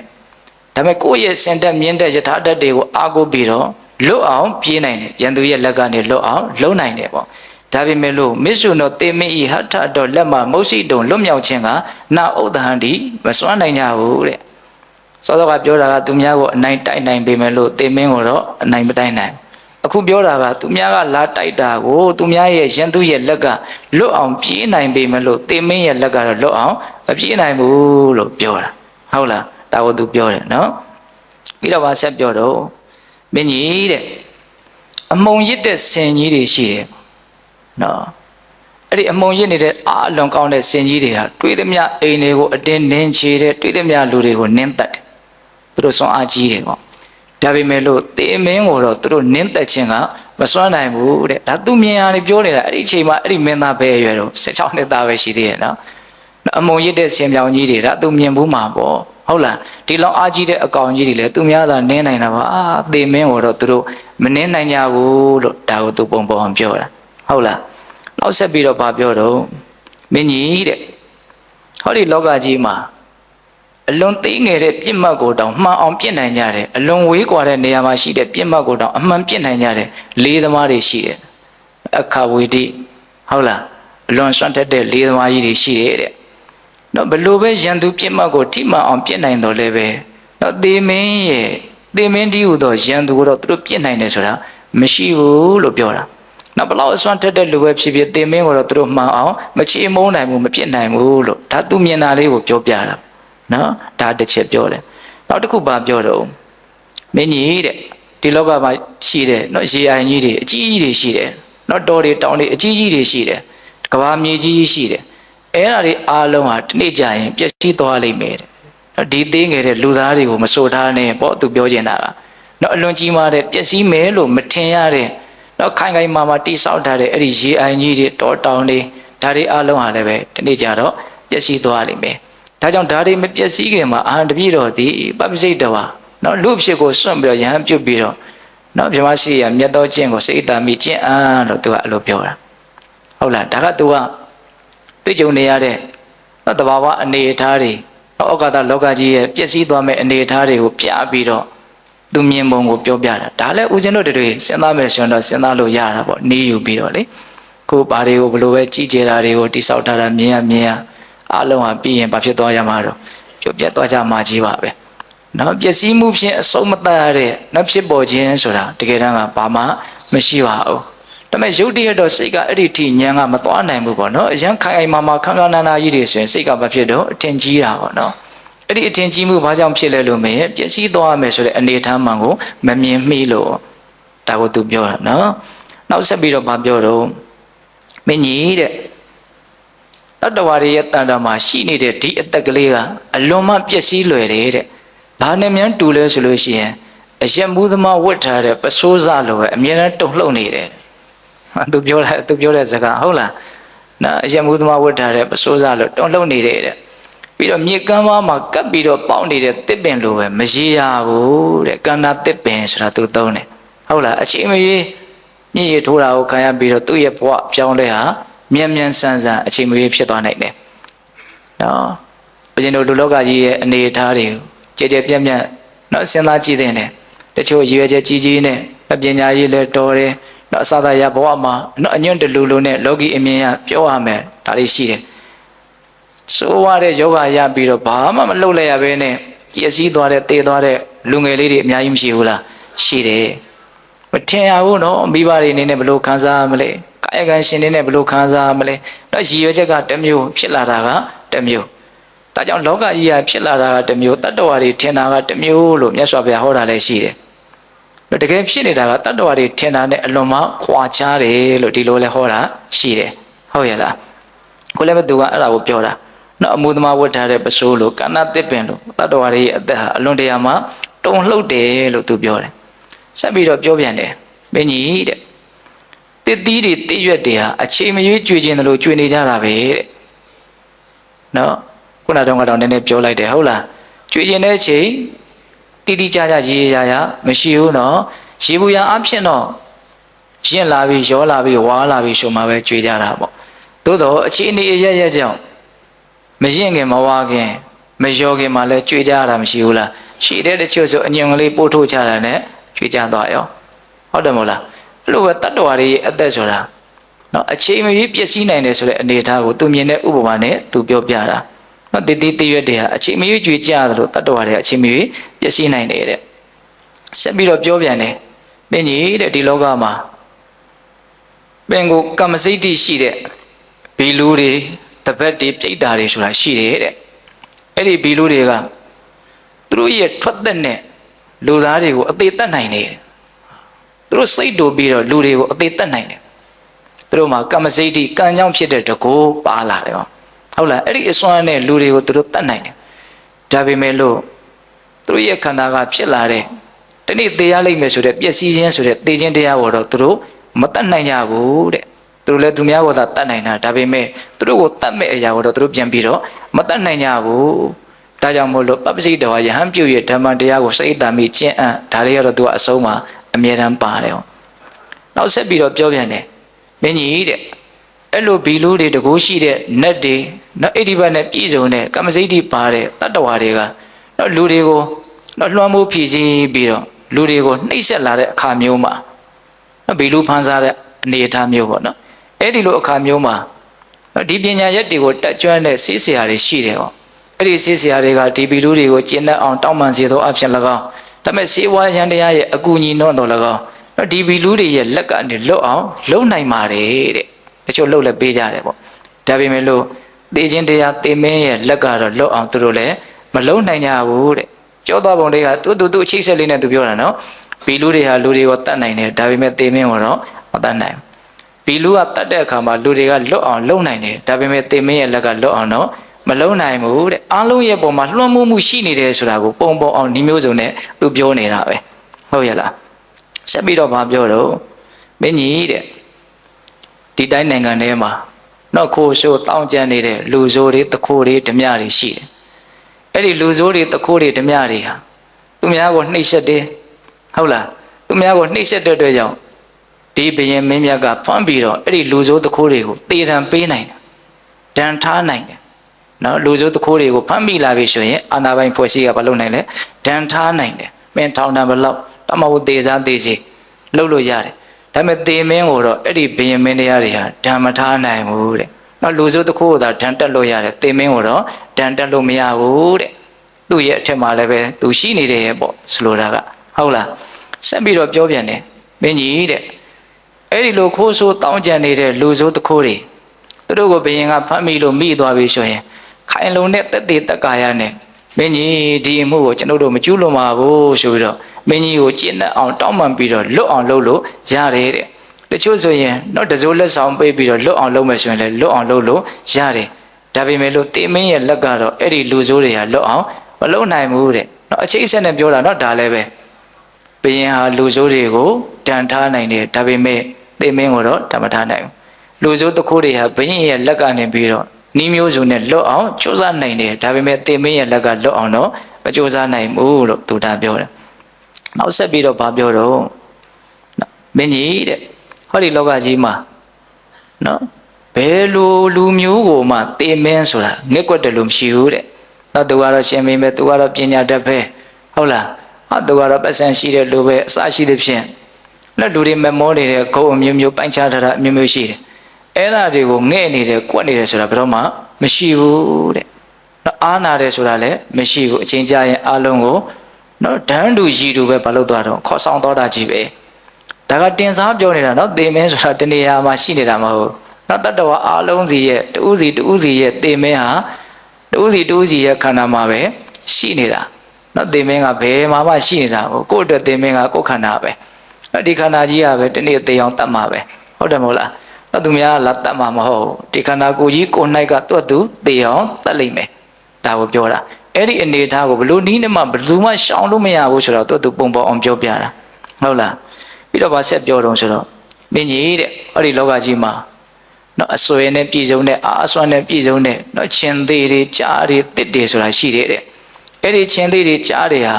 သူတို့ရဲ့အစာဖြစ်တဲ့တရားလေးတွေကိုတုံတုံလှုပ်လှုပ်ကြောက်ကြောက်ရွံ့ရွံ့ဖြစ်နေတော့မှကိုပဲရဲဆက်ဆက်ကိုက်ဖြတ်ပြီးတော့စားကြတယ်တောက်ကြတယ်တဲ့နော်သူတို့အာစွမ်းနဲ့ဒါပေမဲ့တေမင်းကိုတော့သူတို့ကိုက်တက်ပြီးတော့စားနိုင်တယ်ဆိုတာမရှိဘူးတဲ့သူတို့လည်းပဲသိကြရတာပဲတဲ့အများကြီးပြောတတ်တယ်နော်သူပြောတာဟုတ်လားဆက်ပြီးတော့ပြောပြန်တယ်မင်းကြီးတဲ့နော်ဒါလေးကတော့ဦးဇင်းတို့သဘောကျတယ်ဘာပြောတာတုံးဆိုတော့မဟာရာဇမြတ်သောမင်းကြီးမာယာကာရာမျက်လှဲ့တယ်တို့သည်ရင်ခမစ္စီပွဲသဘင်အလေမှာနော်မာယံမျက်လှဲ့အတက်ကိုကရွန်တော်ပြကြကုန်သည်ဖြစ်ဖြစ်နော်ဇနတ္တလူအပေါင်းဤစက္ခုနှင့်မျက်စိတို့ကိုမောဟန်တီတွေ့ဝေစေကြကုန်၏တဲ့နော်မျက်လှဲ့သမားတွေမျိုးမျိုးရှိတယ်တဲ့ဒီခေတ်ပို့ပြီးတော့တောင်ပေါ်သေးတယ်နော်မျက်လှဲ့သမားတွေမျိုးမျိုးရှိတယ်အဲ့ဒါပွဲသဘင်ရဲ့အလယ်မှာကြည်နေတဲ့လူတွေရဲ့မျက်စိကိုသူတို့အများကြီးလှည့်စားနိုင်တယ်နော်ကြည်နေတဲ့လူတွေရဲ့မျက်စိကိုလှည့်စားနိုင်တယ်တဲ့ဒါပေမဲ့လို့တဲ့မစ္ဆုနောတေမင်းကိုမောဟိတုံတွေ့ဝေစေခြင်းကဝါလှည့်စားခြင်းကနာဥဒ္ဒဟန္တိမစွမ်းနိုင်ကြဘူးတဲ့ဘယ်လောက်မျက်လှည့်ပဲတတ်တေမင်းကိုတော့မျက်လှည့်ပြလို့မရဘူးဆိုတဲ့သဘောမျိုးဘယ်သူကိုမျက်စိလဲအောင်လုပ်လို့ရတေမင်းကိုတော့မျက်စိလဲအောင်မလုပ်နိုင်ကြဘူးဆိုတာကိုပြောပြတာဟုတ်လားဆက်ပြီးတော့ပြောတော့မင်းကြီးတဲ့လောကမှာအလွန်ပြင်းထန်တဲ့အစိတ်ရှိတဲ့မွေတွေရှိတယ်တဲ့နော်အာတိဝိတာနော်ဥက္ကတေဇာထက်တဲ့အစိတ်ရှိတဲ့နော်အာတိဝိတာမွေတွေဟာဥပိတာအမျက်ထွက်ပြီးတော့နမတို့ဒီလူတို့ကိုတတ်တန်တိကြိုက်ကြကုန်၏မာရင်တိတတ်ကြကုန်၏တေပိထိုမွေတို့ဒီလိမစ္ဆုနောတေမင်းကိုနော်ဓာတိတုံကြိုက်ခဲခြင်းကနာဥဒ္ဒဟန္တိအစွမ်းနိုင်ကြဘူ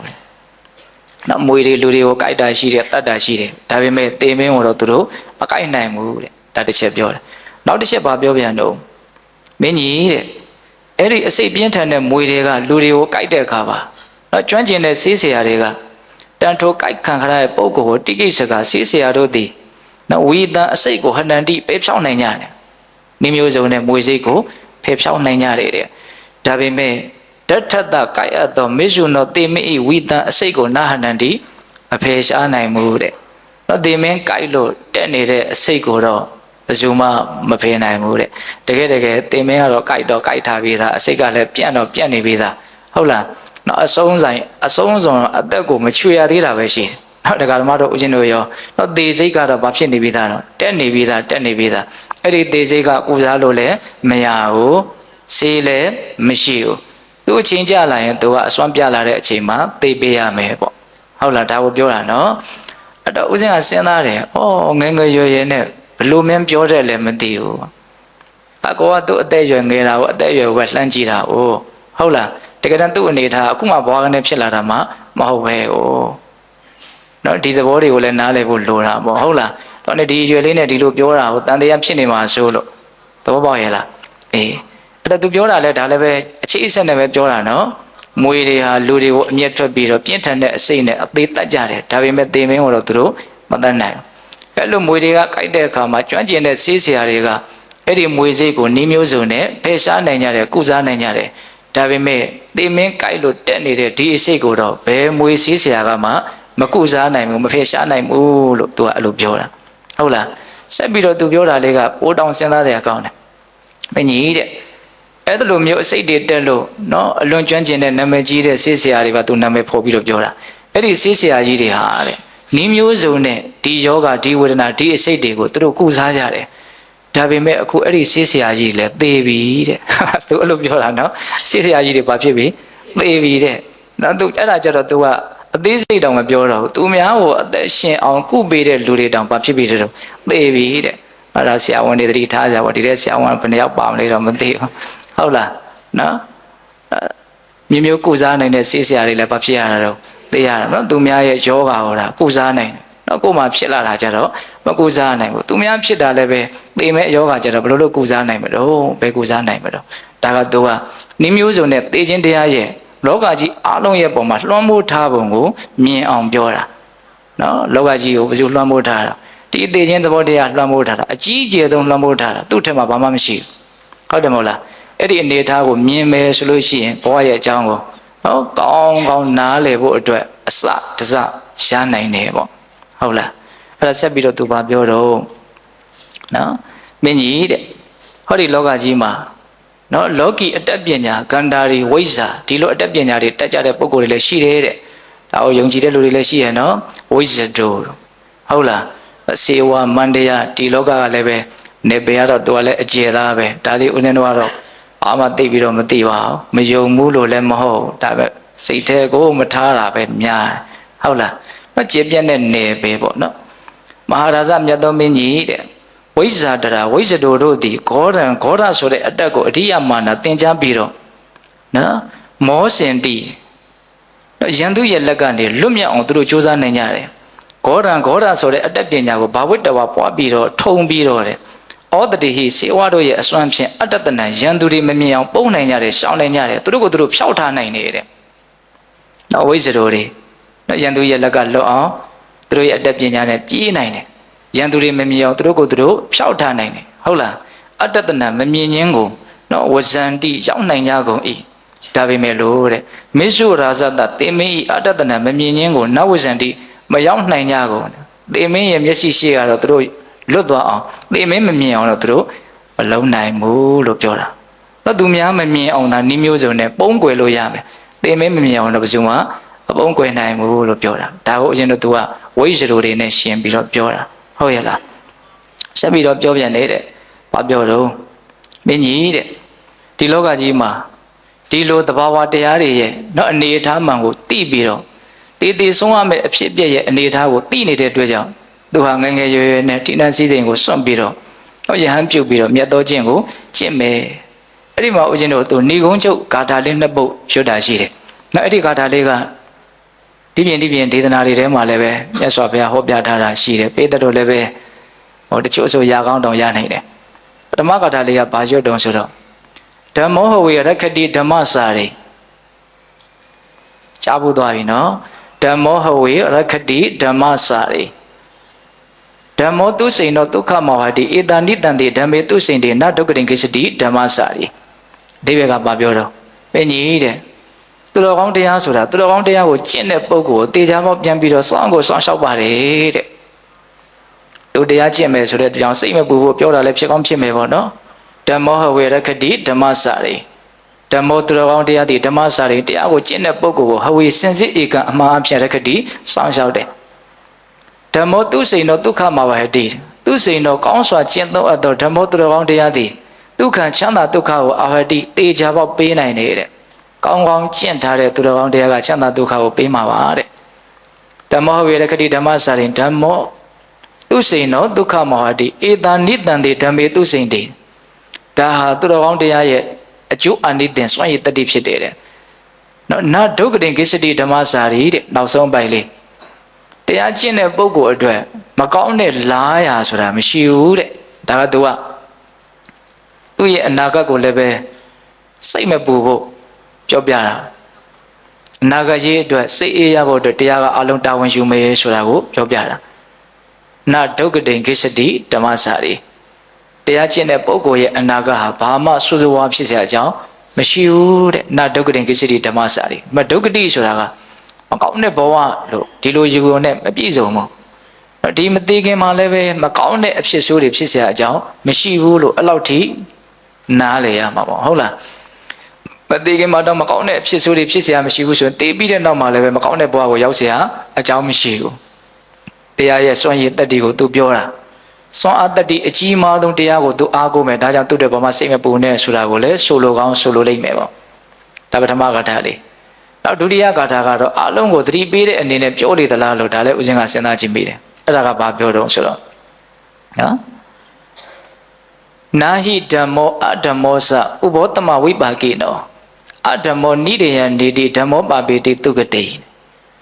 နော်နာဟိဓမ္မောအဓမ္မောစဥဘောတမဝိပါကိနောတရားရာရဲ့မတရားရာရဲ့ဟာတူမျှတဲ့အကျိုးပေးမရှိပါဘူးတဲ့နော် တရားရာရဲ့မတရားရာရဲ့ဟာတူမျှတဲ့အကျိုးပေးမရှိဘူးတဲ့ဆိုလိုတာတခြားသည်ပဲလို့ပြောတာနော်သူတော်ကောင်းတရားနဲ့မသူတော်တရားနဲ့ဟာတူညီတဲ့အကျိုးပေးမရှိပါဘူးတဲ့နာဟိဓမ္မောအဓမ္မောစဥဘောတမဝိပါကိနောအဲ့ဒီနှစ်ခုဟာကွဲပြားခြားနာတဲ့အကျိုးပေးရှိတယ်ဒါကပါလေတရားကချမ်းသာဒုက္ခကိုဖြစ်စေမယ်မတရားကဆင်းရဲဒုက္ခကိုဖြစ်စေမယ်ဒါကိုပြောတာအဲ့ဒါကိုအဆုံးစွန်သူပါဆက်ပြောတော့နော်နာဟိဓမ္မောအဓမ္မောစဥဘောတမဝိပါကိနောအဓမ္မောနိရိယနေတိနော်အဓမ္မောမသူတော်တရားကတော့နိရိယငရဲတို့တိုင်အောင်နေတိဆောင်နိုင်တယ်နော်ဆင်းရဲတဲ့နေရာမှာဒါအထွတ်ထိပ်ပေါ့နော်ပြစ္ဆုတ်ပါမှာစိတ်ဆင်းရဲကိုဆင်းရဲဖြစ်တာလောက်ကတော့ဘာမှမပြောပါတော့တော့ငရဲဒုက္ခနဲ့နှိုင်းဆိုင်ရင်ဘယ်ဒုက္ခမှငရဲဒုက္ခလောက်မကြည့်ဘူးတော့ငရဲရဲ့ဒုက္ခကိုမြတ်စွာဘုရားတောင်ကိုယ်အောင်မပြောနိုင်ဘူးလို့ဩချယူထားတာပေတရုကြားဘူးလေဟုတ်လားအဲ့ဒီလောက်ဆင်းရဲတဲ့ငရဲကိုရောက်အောင်နော်မသူတော်တရားကပို့နိုင်တယ်တဲ့အတ္တမကပို့နိုင်တယ်အာတမရဲ့စွန့်ရည်တတ္တိအဲ့ဒီလိုပို့နိုင်တဲ့စွန့်ရည်တတ္တိဖြစ်တဲ့အာတမကိုဒကာဓမ္မတို့ဦးဇင်းတို့တွေကလုံးဝအုပ်သုံးမဖယ်ရှားသေးဘူးဒါလည်းနားလည်ဖို့လိုတယ်နော်အဲ့ဒီကိုပို့နိုင်တဲ့အစွမ်းအစကိုမှလည်းရှိနေသေးတယ်ဒါကြောင့်အဲ့ဒါအတွက်လုံလဝရိယထားဖို့လိုသေးတယ်ဆိုတာလည်းနားလည်ရမယ်ဒါကြောင့်တမ္ပပဒံလုံလဝရိယထဲမှာနော်အဲ့ဒီလိုမျိုးဆင်းရဲဒုက္ခကိုဖြစ်စေတဲ့အကုသိုလ်တရားတွေကိုမဖြစ်သေးတဲ့အကုသိုလ်မဖြစ်အောင်ဖြစ်ပြီးသားအကုသိုလ်တွေကိုပယ်နိုင်အောင်ဆိုတဲ့ဝရိယမျိုးပြောထားတာမရှိဘူးလားရှိတယ်နော်အဓမ္မောနိရိယန္တိတိဓမ္မောပါပိတိသုကတိဓမ္မောသူတော်ကောင်းတရားကတော့သုကတိကောင်းတဲ့ဘဝကိုပါပိတိရောက်စေလိမ့်မယ်နော်အဲ့တော့ဒီနေမှာကောင်းတဲ့နေရာဆိုတာကနောက်ဆုံးနိဗ္ဗာန်တိုင်အောင်နားလည်ရမှာဟုတ်ရဲ့လားကောင်းတဲ့ဘဝလောက်တင်နားလည်လို့မပြည့်စုံဘူးနော်နိဗ္ဗာန်ချမ်းသာကိုရသည့်အထိဒီသူတော်ကောင်းတရားကဘာလို့မလို့စောင့်ခြင်းပေးမယ်လို့သူအဲ့ဒီဂါထာလေးနှစ်ပုဒ်ကိုပြောပြီးတော့အဲ့ဒီအယောဂရမင်းသားထွက်သွားတာအဲ့လိုထွက်သွားတဲ့အခါကျတော့မိဘတွေရောမူကြီးမယားတွေရောတိုင်းပြည်မှာရှိတဲ့ချမ်းသာတဲ့လူတွေရောအကုန်လုံးလိုက်သွားကြတာတော့သူတို့ရဲ့စိတ်ထဲမှာအယံဆွဲဆောင်မှုရှိမယ်လို့ဦးဇင်းထင်တယ်နော်အဲ့ဒီအနေအထားတစ်ခုက16နှစ်သားမင်းမျိုးမင်းလွင်လေးဒီဌိနန်းစည်းစိမ်ကိုမယူဘဲနဲ့ဒီအတိုင်းပဲထွက်သွားတယ်ဆိုတော့ဒါတော်တော်အံ့ဩစရာကောင်းတဲ့ကိစ္စအလွန်မှဖြစ်ထောင်ဖြစ်ခဲ့ကိစ္စကြီးလို့မဆိုနိုင်ဘူးလားဆိုနိုင်တယ်နော်ဒီလူကဘာတွေကိုမြင်လို့ဒီလိုလှုပ်သွားတာလဲဆိုတာကိုသူတို့အနည်းဆုံးတော့တွေးမှာပဲလေဟုတ်လားအဲ့တော့ဒီမင်းသားကိုပဲကြည်ညိုတဲ့အတွက်ကြောင့်မိဘတွေရောဦးကြီးမယားတွေရောတော်တော်များများအဲ့ဒါသူ့နောက်ကိုအကုန်လုံးလိုက်သွားကြတာနော်အဲ့ဒီဇက်တော်မှာအကုန်လုံးဟိုရောက်တော့အဲ့ဒါနောက်ကြားမင်းကတော့သူ့ရဲ့နေရာကိုဖန်တီးပေးရတယ်လို့ဆိုတယ်သူ့ရဲ့စိတ်ဓာတ်ရဲ့စွမ်းရည်ပေါ့နော်အဲ့ဒါရသေးပွဲပြီးတော့သူလည်းဇံပင်ញင်ရပြီးတော့နော်တခြားသောလူတွေကိုလည်းပဲဇံပင်ញင်ရအောင်သူသင်ကြားပေးတယ်ဆိုပြီးတော့အဲ့ဒီယောဂရဇတ်တော်ကိုအဆုံးသတ်တယ်ဟုတ်လားအဲ့တော့ဘုံဘုံဒီနေရာမှာဘာလို့ဒီဇတ်တော်လေးကိုပြောတာတုံးဆိုနော်သိချင်းတရားရဲ့အကြောင်းကိုနော်ဒီပုဂ္ဂိုလ်မြင်ထားပုံဒီဘုရားအလောင်းမြင်ထားပုံကိုပြောပြတာအဲ့ဦးဇင်းစိတ်ထဲမှာဒါကိုဖတ်ရတဲ့အခါကျတော့တစ်ချက်နားလည်လိုက်တာပါလဲဆိုတာသိချင်းတရားကအရာအလုံးကိုလွှမ်းမိုးထားတယ်ဆိုတာနော်ဒါပဲနော်ဘယ်သူမှသူ့ကိုလွန်ဆန်လို့မရဘာတွေလိုပဲဖြစ်လို့နေနေပြီးတော့လဲသွားတာပဲဟုတ်တယ်မဟုတ်လားအဲ့တော့ဒီဟာကိုမမြင်တဲ့အတွက်ကြောင့်ကိုကြီးကျယ်တယ်လို့ထင်တာတွေရှိမယ်အစဉ်ပြေတယ်လို့ထင်တာရှိမယ်တကယ်တကယ်ဒါကိုမြင်နေမယ်ဆိုလို့ရှိရင်အစဉ်ပြေတာတွေကြီးကျယ်တာတွေဆိုတာတကယ်တမ်းကမရှိဘူးဘာပဲဖြစ်ဖြစ်ပြီးသွားမှကြီးပဲလေဟုတ်တယ်မဟုတ်လားနော်ဘယ်လိုနည်းနဲ့ပေးရမှာတော့အားလုံးကိုပြစ်ထားကြတဲ့နည်းနဲ့သေဆုံးတဲ့နည်းနဲ့ဒီဘဝတစ်ခုဟာပြီးကြရမှာဟုတ်ရဲ့လားဒါကိုတရားဓမ္မတို့ဦးဇင်းတို့စဉ်းစားဆင်ခြင်မယ်ဆိုလို့ရှိရင်ဒါမရဏနုဒတိဘာဝနာခုသူပြောခဲ့တဲ့စကားတွေအကုန်လုံးဦးဇင်းတို့ပြန်ပြောဖို့မရတော့ဘူးဟုတ်လားအမျိုးမျိုးသူပြောသွားတယ်နော်တလုံးနဲ့မှတ်မယ်ဆိုရင်တော့အရာအလုံးရဲ့ပုံမှာသေခြင်းတရားဟာလွှမ်းမိုးထားတယ်တတ္တဝါတွေကသေခြင်းတရားရဲ့လက်အောက်မှာပဲရှိတယ်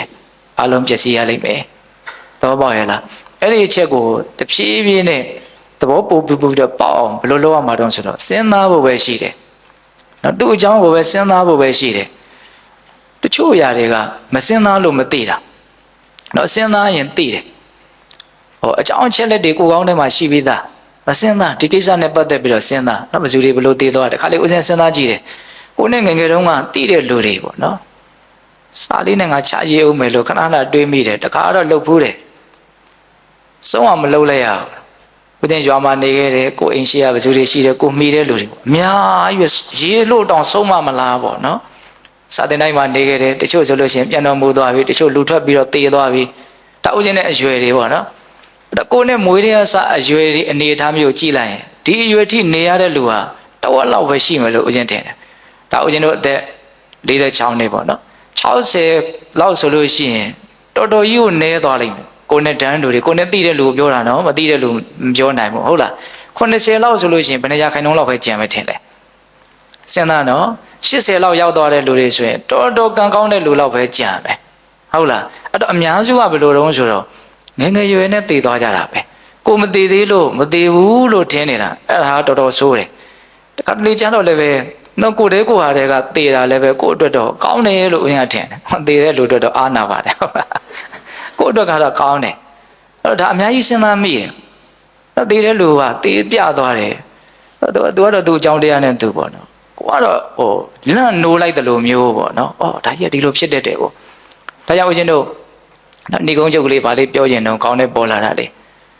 ဟိုပတောဒသုတ်တံဆိုတာရှိတယ်ပတောဒဆိုတာနှင်တံလို့အဓိပ္ပာယ်ရတယ်ရသော်ဘုရားကမြင်းနဲ့ဥမာပေးပြီးဟောတာဒီသုတ်တံကိုပိတ်သုတ်နာဖို့ကောင်းနာဖို့မှာပါ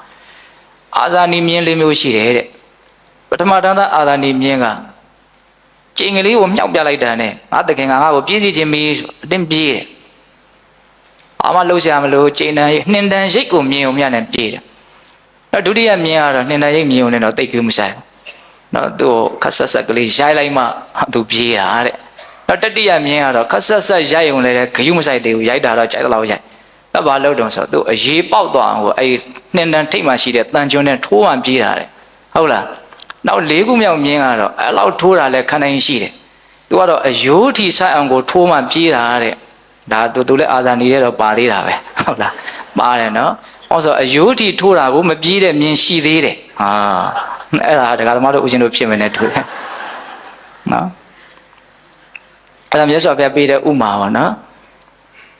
်အဲ့ဒါကိုဥမာဥမေးကဘယ်လိုဟတ်လဲဆိုတော့နော်နှင်တန်ရိတ်ကိုမြင်လို့ပြေးတယ်ဆိုတာဘယ်လိုလူမျိုးကိုပြောတာတော့နော်တည်င်းကြားတယ်အော်အဆူတေးသွားပဲတဲ့အဆူမကင်းစားဖြစ်လို့တဲ့မမြင်အောင်တော့ကြားုံကြားတာနဲ့ကိုပဲသူ့မှာထိတ်လန့်မှုအကြီးကျယ်ဖြစ်တယ်ဘယ်လိုဖြစ်တော့အော်ဒီခန္ဓာကလည်းအဲ့လိုဖြစ်တဲ့ခန္ဓာအာမခံချက်မှမရှိဘူးသူဖြစ်နေတာကိုဖြစ်နေဖို့အတွက်နော်တတိပေးနေတယ်လို့မျိုးပေါ့နော်သူဖြစ်နေတာကြီးကမင်းလည်းပဲဖြစ်ချင်းဖြစ်မယ်ဆိုတဲ့အနေအထားမျိုးပေါ့ဟုတ်လားတည်တယ်ဆိုတော့တည်ကြပေါ့ဖြစ်မှာပေါ့နော်သူ့လိုယောဂကြီးကတော့လည်းဖြစ်ချင်းမှလည်းဖြစ်မယ်ဖြစ်ချင်းရင်လည်းဖြစ်မယ်ပေါ့ဘာမှတော့ပြောလို့တော့မရဘူးအဲ့လိုမျိုးကြားတာလောက်နဲ့ထိတ်လန့်တုန်လှုပ်ပြီးတော့နော်ဒီဒုက္ခကလွတ်ဖို့အတွက်ကျင့်သုံးလို့ဒုက္ခလွတ်သွားတဲ့ပုဂ္ဂိုလ်မျိုးကိုဒါပထမအာဇာနည်မြင်နေတူတယ်လို့ပြောတာဟုတ်လားဒုတိယဦးဇင်းတို့အရေးလေးစအောင်ရိုက်လိုက်တယ်နော်အမွှေးကျွတ်အောင်ရိုက်လိုက်တယ်အဲ့ကျမှပြေးတယ်ဆိုတော့မြင်ရဘလို့မြင်တော့ဆိုတော့သူကဟိုမြင်ရတာသူကကြားရုံနဲ့မရဘူးသူကတော့မြင်ရတာလည်းပဲနည်းနည်းဉာဏ်ထုံထိုင်းတဲ့ပုံကိုယ်တွေအတွက်လိုအပ်တယ်လို့ဦးဇင်းထင်တယ်နောက်မရှိနေမကိုင်းနိုင်ဖြစ်ပြီးတော့ခန္ဓာနှိမ့်ဆက်တာကိုအကြီးကျယ်ဖောက်ပြန်တာကိုမြင်နေရတယ်ဆိုရင်တော်တော်တုံလှုပ်စရာကောင်းတဲ့ကိစ္စမထူးတကယ်တမ်းဘဝတူပဲသူဖြစ်နေတာဟာကိုဖြစ်နေတယ်လို့မဟုတ်ပေမဲ့လို့ကိုလည်းပဲဖြစ်နိုင်တယ်ဆိုတာကိုအကြီးကျယ်သံဝေခါရစေနိုင်တယ်ဟုတ်လားသိဆုံးသွားတာကိုမြင်ရတယ်ဒီရုပ်အလောင်းကိုမြင်ရတာလည်းပဲအများကြီးအတန်တိတ်ပြောတယ်ပေါ့အဲ့ဒီရုပ်အလောင်းကဒါတော့ကိုဉာဏ်သားကျယ်ရင်ကျယ်တော့ကြားနိုင်တယ်ပေါ့နော်အဲ့လိုမြင်ရတဲ့အနေအထားမျိုးကိုအခြေခံပြီးတော့ငါတော့လွတ်မြောက်အောင်လုံးမဖြစ်မယ်ဆိုတဲ့စိတ်ကူးနဲ့လွတ်မြောက်အောင်လှုပ်လို့လွတ်မြောက်သွားတဲ့ပုဂ္ဂိုလ်မျိုးအဲ့ဒါကဒုတိယမြင်မျိုးစားနောက်တတိယမြင်မျိုးစားနဲ့တူတဲ့လူကဘယ်လိုလူတော့သူကတော့ကြားယုံနဲ့တော့ဂယုမဆိုင်သေးဘူးအေးစေးသေးပဲအော်ဟုတ်လားဒီလောက်နဲ့ပြီးသွားဟုတ်လားမြင်နေနဲ့တော့တုံလှုပ်ပဲဒါပေမဲ့လွတ်မြောက်အောင်လုပ်တဲ့အဆင့်ထိတော့မသွားဘူးတကယ်စင်စစ်တဲ့သူကသူ့ရဲ့ဆွေတဲ့မျိုးတဲ့ရင်းနှီးတဲ့မိသားစုဝင်တွေကတယောက်ယောက်ဒုက္ခရောက်ပြီဆိုတော့မှထိတ်လန့်တုံလှုပ်တယ်အော်ကိုသေးကိုသားဖြစ်ပြီဆိုတော့မတူတော့နော်ကိုလေးကိုဟာဖြစ်ပြီဆိုတော့မတူတော့ဘူးနော်ဒီကိစ္စအများကြီးစကားပြောတယ်ဟုတ်လားဒါကြောင့်စောစောကပြန်ပြောတာကိုလေးကိုဟာတွေကတယောက်ဖြစ်ရင်လည်းကောင်းတာပဲလို့ဟုတ်လားကိုယ့်အတွက်ဘာလို့တော့အဝေးကရနိုင်တယ်အဲ့ဒီဥစ္စာဟုတ်လားအဲ့လိုမျိုးကိုလေးကိုဟာတွေကဖြစ်မှသာလဲအဝေးကရပြီးတော့စူးစမ်းကြတဲ့လူမျိုးနောက်ဆုံးအယိုးထီအောင်ထိုးမှပြေးတဲ့မြင်းကဘယ်လိုမြင်းမျိုးတော့ဆိုကိုယ်တိုင်ကိုဖြစ်တော့တာဟုတ်လားကိုယ်တိုင်ကိုဖြစ်တော့တာဟောကြားတာလည်းမဟုတ်ဘူးမြင်တာလည်းမဟုတ်ဘူးကိုယ်လည်းကိုယ်ဟာလည်းဖြစ်တာလည်းမဟုတ်ကိုယ်တိုင်ကိုကျမကြီးဖောက်ပြန်တယ်သိမြန်သေးလိမလားလို့ဖြစ်လာတယ်ဩဒီလိုဖြစ်တတ်တယ်အဲ့ဒီကြတော့မှပဲဩဒီလိုဒုက္ခတွေကနေလွတ်မြောက်ငါလုံးမဖြစ်မယ်ဆိုတော့ကြိုးစားတာတဲ့ဒါမြင်လေးမျိုးပေါ့နော် အယုဒ္ဓိထိုးလည်းမပြေးဘူးဆိုတော့နောက်ထပ်မြင်းနေကြံသေးတယ်နော်ဟုတ်လားအဲ့ဒါဦးဇင်းကဘာပြောပါတော့အမှတ်ရအောင်ဆိုတော့မမခချုပ်ဆိုတော့ကြီးပြောတာအမှတ်ရတယ်ဆရာတော်ကြီးကဘာပြောတော့အမှတ်ကိုမရှိဘူးတဲ့သူကသူပြောတာသိလားအမဘုန်းကြီးတို့ကအမှတ်ကိုမရှိဘူးတဲ့နေမကောင်းတဲ့အခါဆိုရင်တတိတံကရပြီးတော့အမှတ်ရတယ်နေလဲကောင်းသွားပြီဆိုတော့ဘယ်ရောက်တော့မှမသိတော့ဘူးတဲ့အဲ့ဒါတွေကအဲ့တော့ဆရာနည်းနည်းတော့အားရှိတယ်လို့ပဲပေါ့လားဆရာတော်ကြီးတောင်အဲ့လိုဖြစ်တယ်ဆိုတော့နော်ဆရာတော်ကြီးကဘုရားစုပန္နာနဲ့တူတယ်နော်အေးထားပါတော့အဲ့တော့ဘုန်းဘုန်းတို့ပြောချင်တာကဘာလဲနော်ပဝန်းကျင်အနေအထားတွေကိုကြည့်ကိုယ်ခန္ဓာရဲ့အနေအထားကိုကြည့်နော်ဒီသဘာဝတရားတွေဟာစဉ်းစားမယ်ဆိုရင်နော်အဖြေတစ်ခုကတော့မရနိုင်ဘူးလားရနိုင်တယ်အဲ့ခက်နေတာကဘာလဲစဉ်ကိုမစဉ်းစားဘူးအဲ့ဒီဥစ္စာခက်တယ်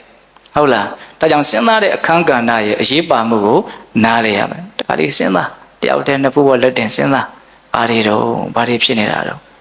ဟုတ်လားမြင့်မြတ်တဲ့ဘက်ကိုရောက်ဖို့အတွက်စဉ်းစားတဲ့အခန်းကဏ္ဍရဲ့အရေးကြီးပုံကိုလည်းနားလည်ဖို့လိုတယ်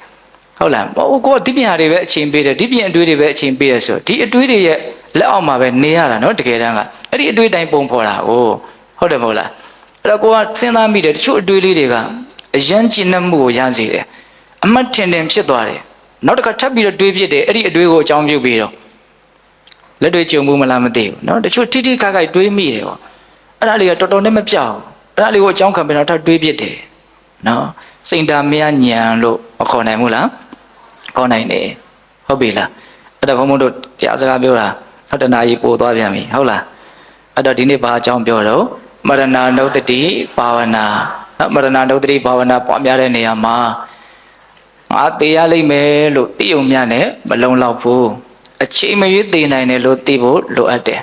လူတိုင်းသိရလိမ့်မယ်လို့သိဖို့လိုအပ်တယ်တတ္တဝါတိုင်းသိရလိမ့်မယ်လို့သိဖို့လိုအပ်တယ်ဒါကစပြောတာနော်ဒါကြောင့်ကိုယ့်ရဲ့ရှင်းသန်းနေရတဲ့အနေအထားမှန်ကိုသိပြီးတော့ဉာဏ်ပညာနဲ့ဆင်ခြင်ပြီးတော့အသက်ဆိုတာတိုးတယ်နဲတယ်မြတ်တယ်ဟုတ်လားဆင်းရဲမှုကများတယ်ပင်ပမှုကများတယ်ဒါကိုမှန်မှန်ကန်ကန်သိပြီးတော့ကောင်းမှုကိုပြုရမယ်မြတ်သောခြင်းကိုကျင့်ရမယ်အရကဆရာကြီးရဲ့စကားမပြောဘူးလားပြောတယ်မွေးပွားလာတဲ့တတ္တဝါမသိဘူးဆိုတာမရှိဘူးနောက်ဆက်ပြီးတော့ပြောတာကဘာတော့သိခြင်းတရားကိုအမှတ်ရခြင်းအပြင်ရရှိမဲ့အကျိုးကျေးဇူး9မျိုးဧကန္တနိဗ္ဗိဒါယဝိရာဂာယနိရောဓာယဥပတ္တမယအဘိညာယတံဘောဓာယနိဗ္ဗာန်ယတံဝတ္တန္တိနော်ပါဠိလောက်ပြောတာနဲ့ပေတရုသဘောပေါက်မယ်လို့ထင်တယ်ဟုတ်လားအေးနောက်ဆက်ပြီးတော့ပြောတာကဘာတော့အယောဂရဇတ်ဟုတ်လားသိခြင်းတရားရဲ့ပုံမှာနော်ဘုရားလောင်းတော်ကောင်းကြီးရဲ့ရှုမြင်ဖို့အကုန်လုံးမမှတ်မိနိုင်အောင်တောင်မှအနှစ်ချုပ်အပြင်ဘယ်လိုမှတ်မလို့အရာအားလုံးရဲ့ပုံမှာသိခြင်းတရားဟာရှိနေတယ်အားလုံးလွှမ်းမိုးထားတယ်နော်ဘယ်သူမှမလွတ်ကင်းနိုင်ဘူးဆိုတာလေးကိုနားလည်ရမှာဟုတ်လားဆက်ပြီးတော့နောက်ဆုံးရည်ရွယ်ချက်မရှိဘဲနဲ့ပြောလိုက်တာကဘာတော့မြင်လေးမျိုးဟုတ်လားဘယ်အမျိုးတည်းပါတော့နော်တမျိုးတည်းပါရင်တော့ကောင်းတယ်နော်တမျိုးမှမပါဘူးဆိုတော့တတ်ရရောက်ရတော့မှာဟုတ်လားအဲ့ဒါကအသားစားတဲ့နေရာကိုရောက်သွားမှာဟုတ်လားအေးဒါကြောင့်ပိဿပေါင်းတော်တို့ဒီအပမာဒဆိုတဲ့တတိတရားလက်ကင်ထားပြီးတော့ဒီခန္ဓာရဲ့တနေ့တစ်ချိန်မှာတွေ့ရကြုံရမယ်သိခြင်းတရားကိုဘာမှစဉ်းစားဆင်ခြင်ခြင်းအဖြစ်တုကဲမြင့်မြတ်တဲ့အကျိုးကျေးဇူးတွေကိုရရှိပြီးတော့နောက်ဆုံးမြတ်ဉာဏ်ဘုရားမြတ်နိဗ္ဗာန်ကိုမျက်မှောက်ပြုနိုင်ကြတဲ့နောက်တော်ကောင်းတွေဖြစ်ကြပါစေလို့ဘုရားတို့ဆန္ဒပြုပြီးတော့ဒီကနေ့ပြုလို့အပ်သောဒါနသီလသမာဓိပညာကုသိုလ်ကောင်းမှုအစွတ်စွတ်တို့ရဲ့စွမ်းတတ္တိကြောင့်ဘုရားတပည့်တော်တို့သည်မြတ်ဉာဏ်ဘုရားမြတ်နိဗ္ဗာန်ကိုလင်းမြန်ထုတ်ချမျက်မှောက်ပြုရစေကုန်သောဟုပတ္တနာအောင်စုပြုကြကုန်ရတည်း